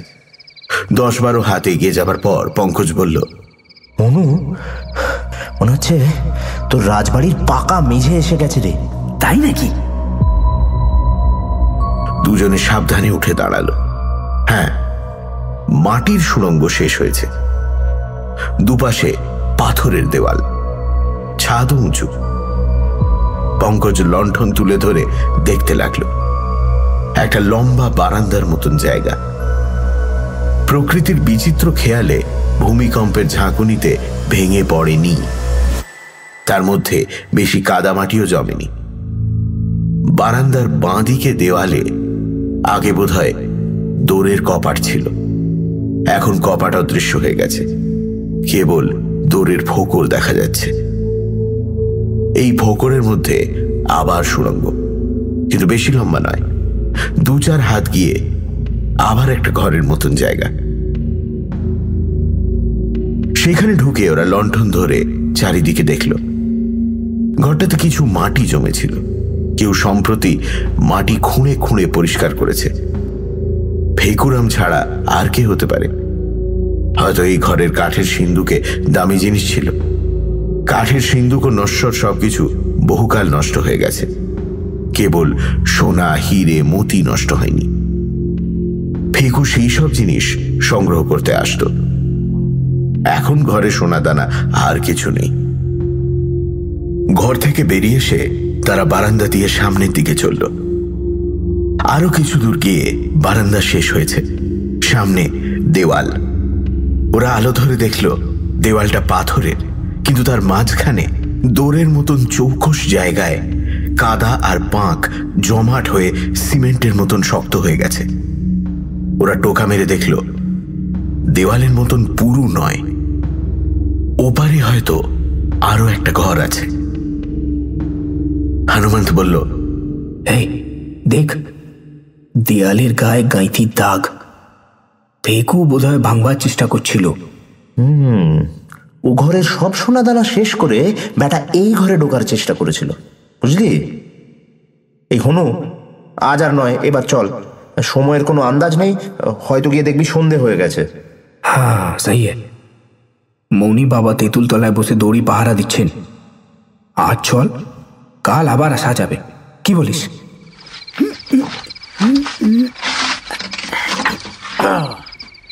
দুজনে বাইরে ফিরে এলো। লণ্ঠন নিভিয়ে রেখে বাইরের মুক্ত হাওয়ায় কিছুক্ষণ নিঃশ্বাস নিল। সন্ধে হয়নি বটে, কিন্তু নিচে রোদ নেই। দূরে ওই তেঁতুল গাছের পাতায় নিবন্ত সূর্যের সোনালি আলো ঝিলমিল করছে। যেতে যেতে হনুমন্ত বলল, আচ্ছা, ফেকুরামের মরাটা নিয়ে কি করা যায় বলতো? উপরে তোলা আমাদের কর্ম নয়, আর তুললেই গায়ে জানাজানি হবে। আমাদের এই গোপন কথাও ফাঁস হয়ে যাবে। কিন্তু বুঝলি, মৌনি বাবাকে ব্যাপারটা জানাতেই হবে। আমার মনে হয় তিনি অন্য কাউকে কিছু বলবেন না, কিন্তু আমাদের পরামর্শ দিতে পারেন রে।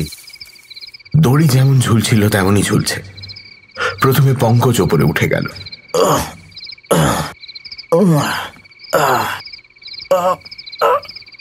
সে পৌঁছানোর পর হনুমন্ত উঠল।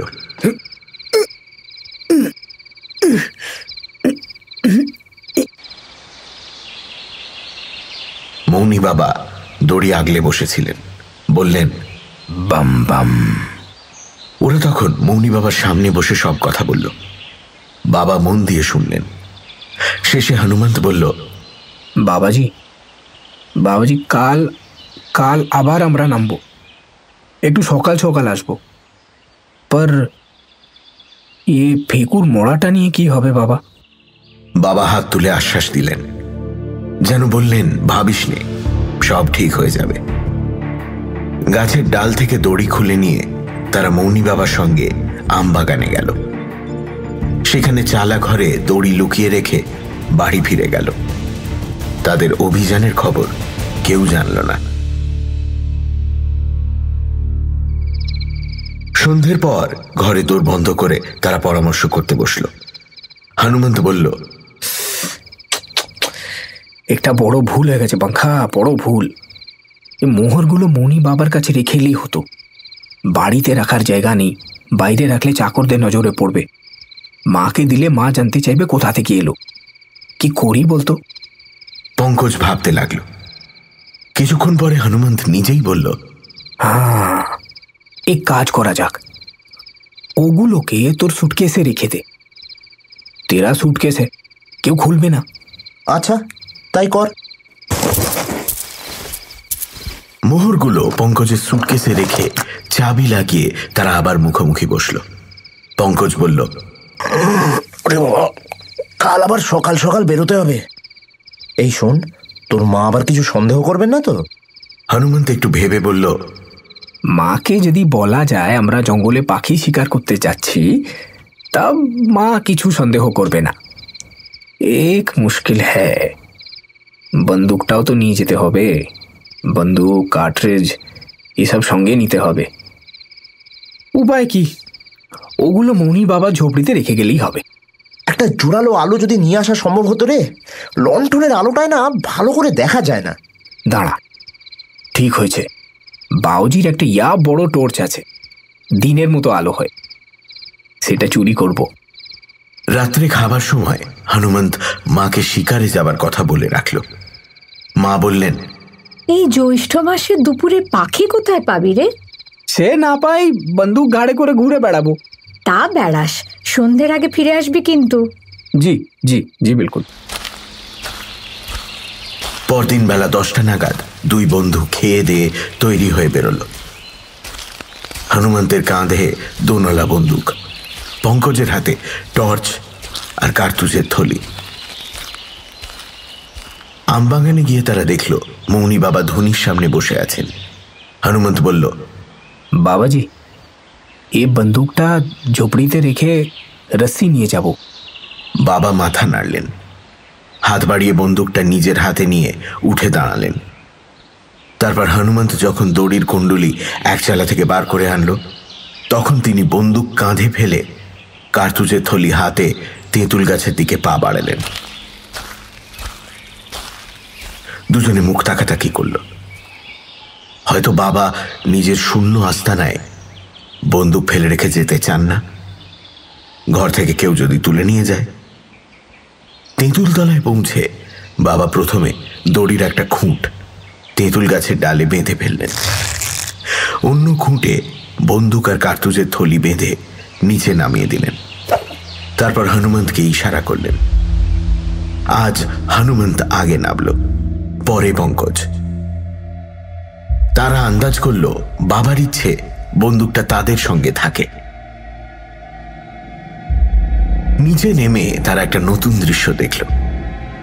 যেখানে ভেকুরামের মৃতদেহ পড়েছিল সেখানে 10-12টা শকুনি এসে জুটেছে। শকুনিটা খুবই ব্যস্ত। দুই বন্ধু সেদিকে আর তাকালো না। তাড়াতাড়ি দড়ি থেকে বন্দুক আর থলি খুলে নিয়ে রাজবাড়ির ঢিপির দিকে চলল।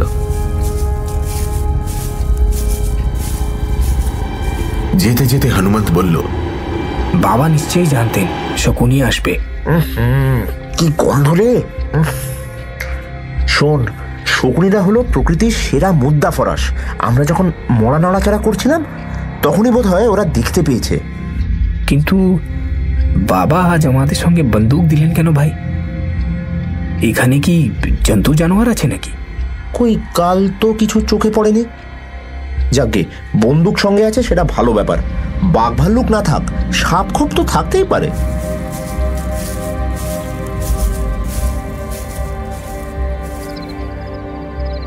সুড়ঙ্গের সামনে পৌঁছে পঙ্কজ বলল, আজকের প্রোগ্রাম কি?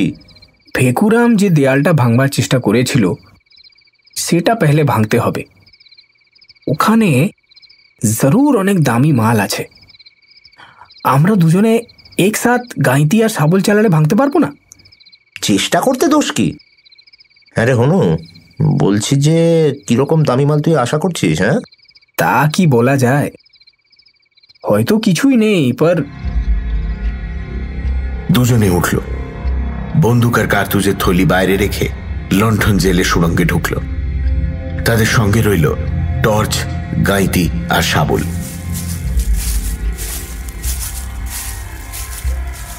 সুড়ঙ্গের শেষ বরাবর পৌঁছে হনুমন্ত টর্চ জ্বালল। তীব্র আলোয় সংকীর্ণ সুড়ঙ্গ ভরে গেল। লণ্ঠনের আলো তার কাছে টিমটিম করতে লাগলো। লণ্ঠন আর টর্চ নামিয়ে রেখে ওরা শাবল আর গাইতি হাতে নিল। পঙ্কজ দেয়ালের সামনে গিয়ে দু হাতে শাবল তুলে বলল, শোন, একসঙ্গে এক জায়গায় লাগাবি। রেডি? 1 2 3।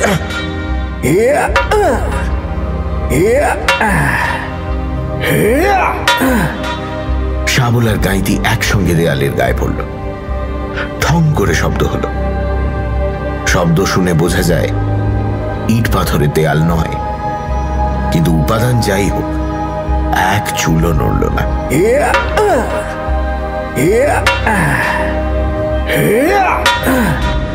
আরো 8-10 বার শাবল গাইতি চালিয়েও কোনো ফল হলো না। দেয়াল অটুট দাঁড়িয়ে রইল। পঙ্কজ আর হনুমন্ত দুজনেরই গা ঘামে ভিজে গেছে। দুজনেই হাঁপাচ্ছে। হনুমন্ত বলল, বাইরে যাই, চল। यहाँ पे দম বন্ধ হয়ে আছে। সুড়ঙ্গের মধ্যে বায়ু চলাচল কম। ওরা ফিরে এসে সুড়ঙ্গের মুখের কাছে বসে খানিক জিরিয়ে নিল। বাইরে রোদ্দুর আছে বটে, কিন্তু সেই সঙ্গে বাতাসও আছে।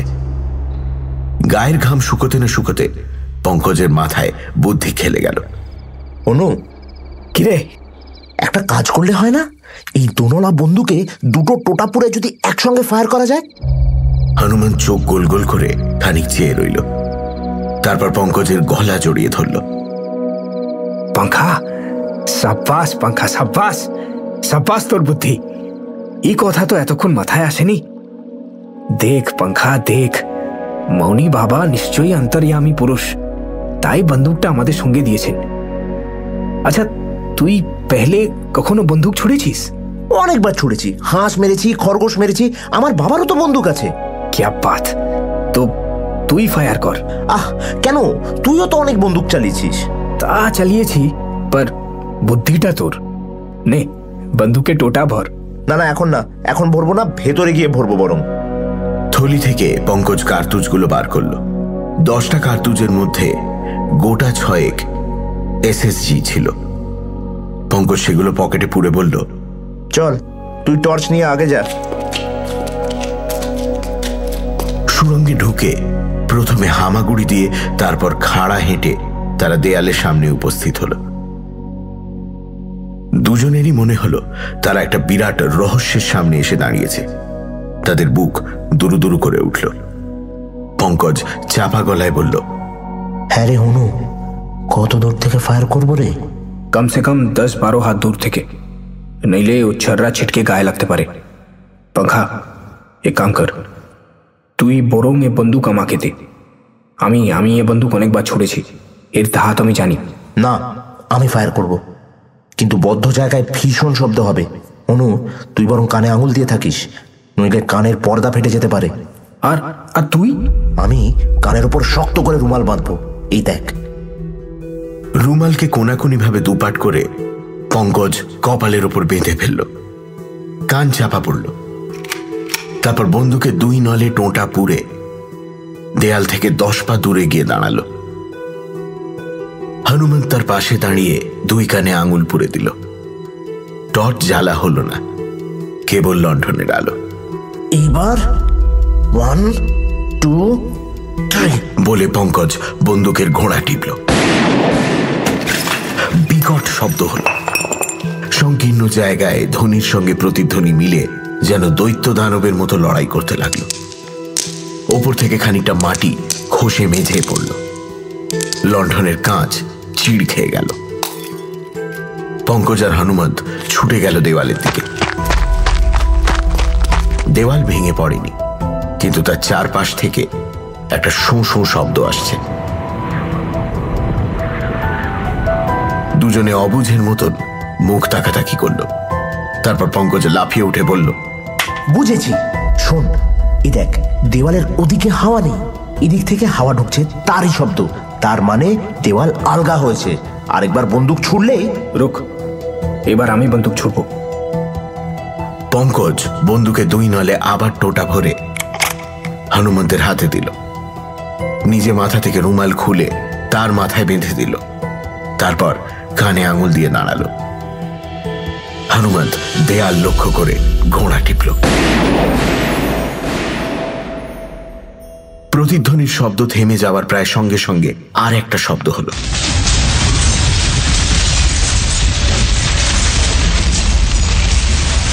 লণ্ঠনটা 2 বার খাবি খেয়ে নিভে গেল। টর্চটা পঙ্কজ কুনুইয়ের খাঁজে চেপে রেখেছিল। এখন সেটা জেলে সে দেয়ালের দিকে আলো ফেলল। দেখল দেয়াল নেই।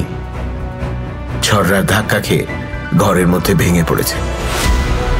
দুজনে একসঙ্গে সেই দিকে এগোল। টর্চের আলোয় একটি ঘরের অভ্যন্তর উদ্ভাসিত হল। বেশ বড় একটি শয়নকক্ষ। দরজা জানলা আগে ছিল, এখন দেয়ালে পরিণত হয়েছে। ঘরে অনেক রকম সেকেলে আসবাব সাজানো রয়েছে। উঁচু পিঁড়ি, স্ফটিকের ভৃঙ্গার, দীপদণ্ড, আরো কত কি। এইগুলো অস্পষ্টভাবে চোখে পড়ল। টর্চের তীব্র ছটা গিয়ে পড়েছিল ঘরের মাঝখানে। একটি পালঙ্কে শয্যা পাতা রয়েছে, বিচিত্র কারুকার্যের একটি পালঙ্ক, আর সেই পালঙ্কের উপর শুয়ে আছে দুটি মানুষ।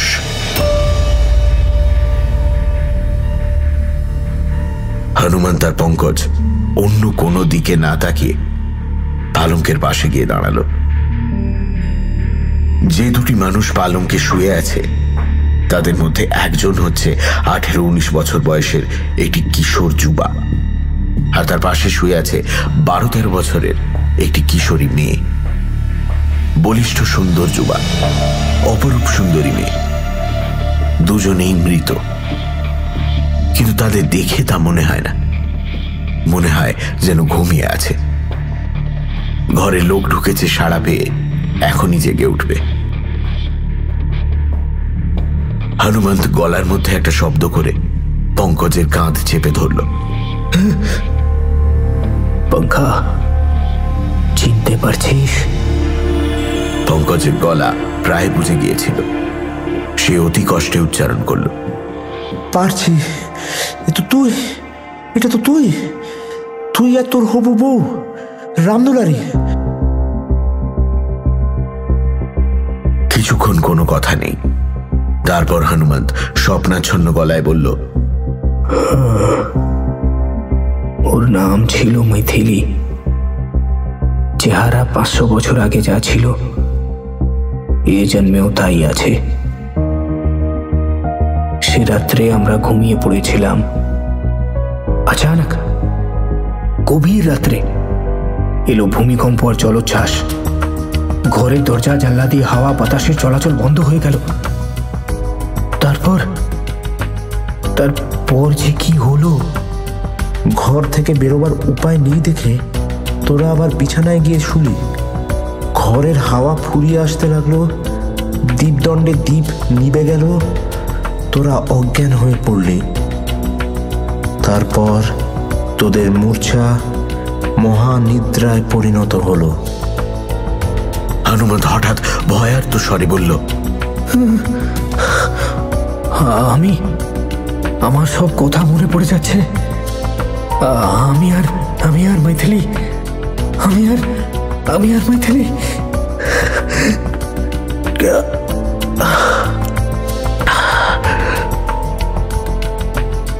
সে আর বলতে পারল না। তার গলা কাঁপতে কাঁপতে থেমে গেল। দুজনে হতবাক হয়ে চেয়ে রইল। এইভাবে কতক্ষণ যে কেটে গেল তার ঠিকানা নেই। কেবল টর্চের উগ্র আলো পালঙ্কের দুটি মুখের উপর স্থির হয়ে রইল। হঠাৎ পঙ্কজ চিৎকার করে উঠল, এ কি হচ্ছে? হ্যাঁ হনুরে, দেখলি? তুই দেখলি? কি হচ্ছে? এটা কি হচ্ছে? তাদের চোখের সামনে এক অভাবনীয় ব্যাপার ঘটতে আরম্ভ করেছিল। পালঙ্কে শোয়া মূর্তি দুটি কর্পূরের পুতুলের মতন উপে যেতে লাগল। পঙ্কজ আর হনুমন্তের বিস্ফারিত দৃষ্টির সামনে আস্তে আস্তে মুখ, হাত, পা সব শীর্ণ হয়ে যাচ্ছে, হাওয়ায় মিশে যাচ্ছে। শেষ পর্যন্ত পালঙ্কে পড়ে রইল ধুলো গুঁড়োর মতো খানিকটা পদার্থ। 500 বছর বদ্ধ ঘরের মধ্যে যা অটুট ছিল, আলো বাতাসের স্পর্শে দেখতে দেখতে তা অণু পরমাণুতে পরিণত হল।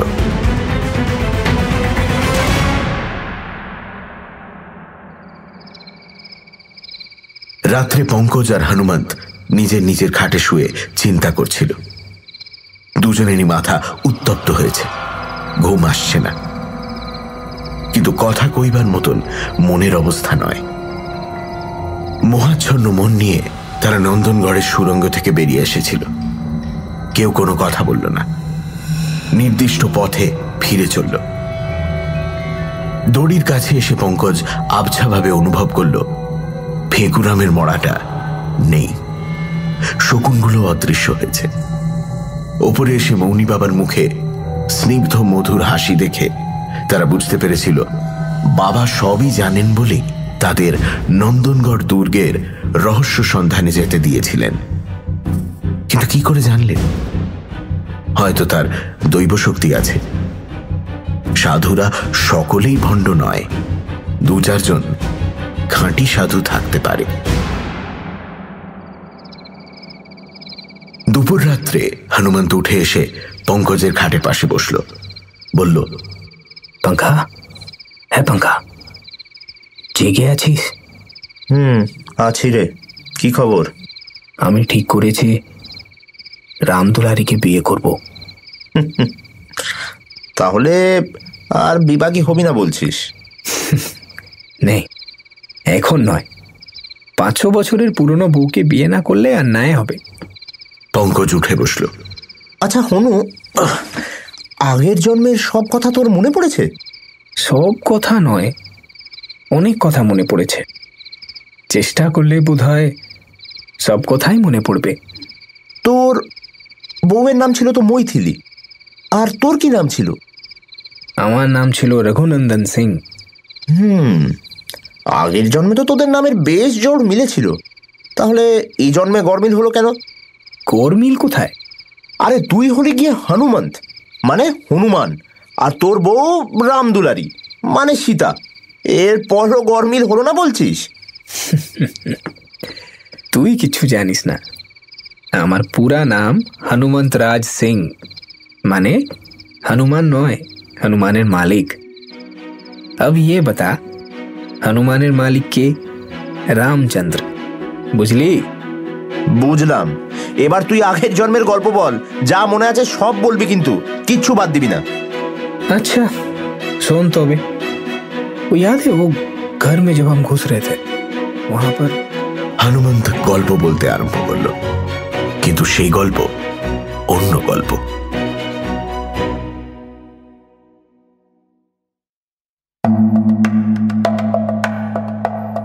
সানডে সাসপেন্স ক্লাসিক্সে আজ শুনলেন প্রাগজ্যোতিষ এবং নন্দনগড় রহস্য।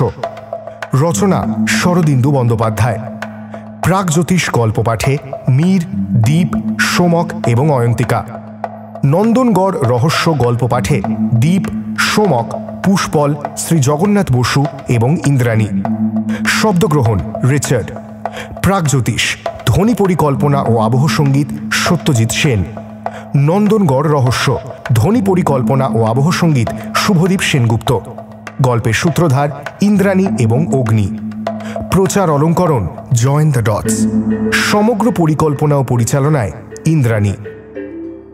সানডে সাসপেন্স শুনুন শুধুমাত্র মির্চি বাংলার official blue tick YouTube channel youtube.com/mirchi বাংলায় এবং গানা অ্যাপে।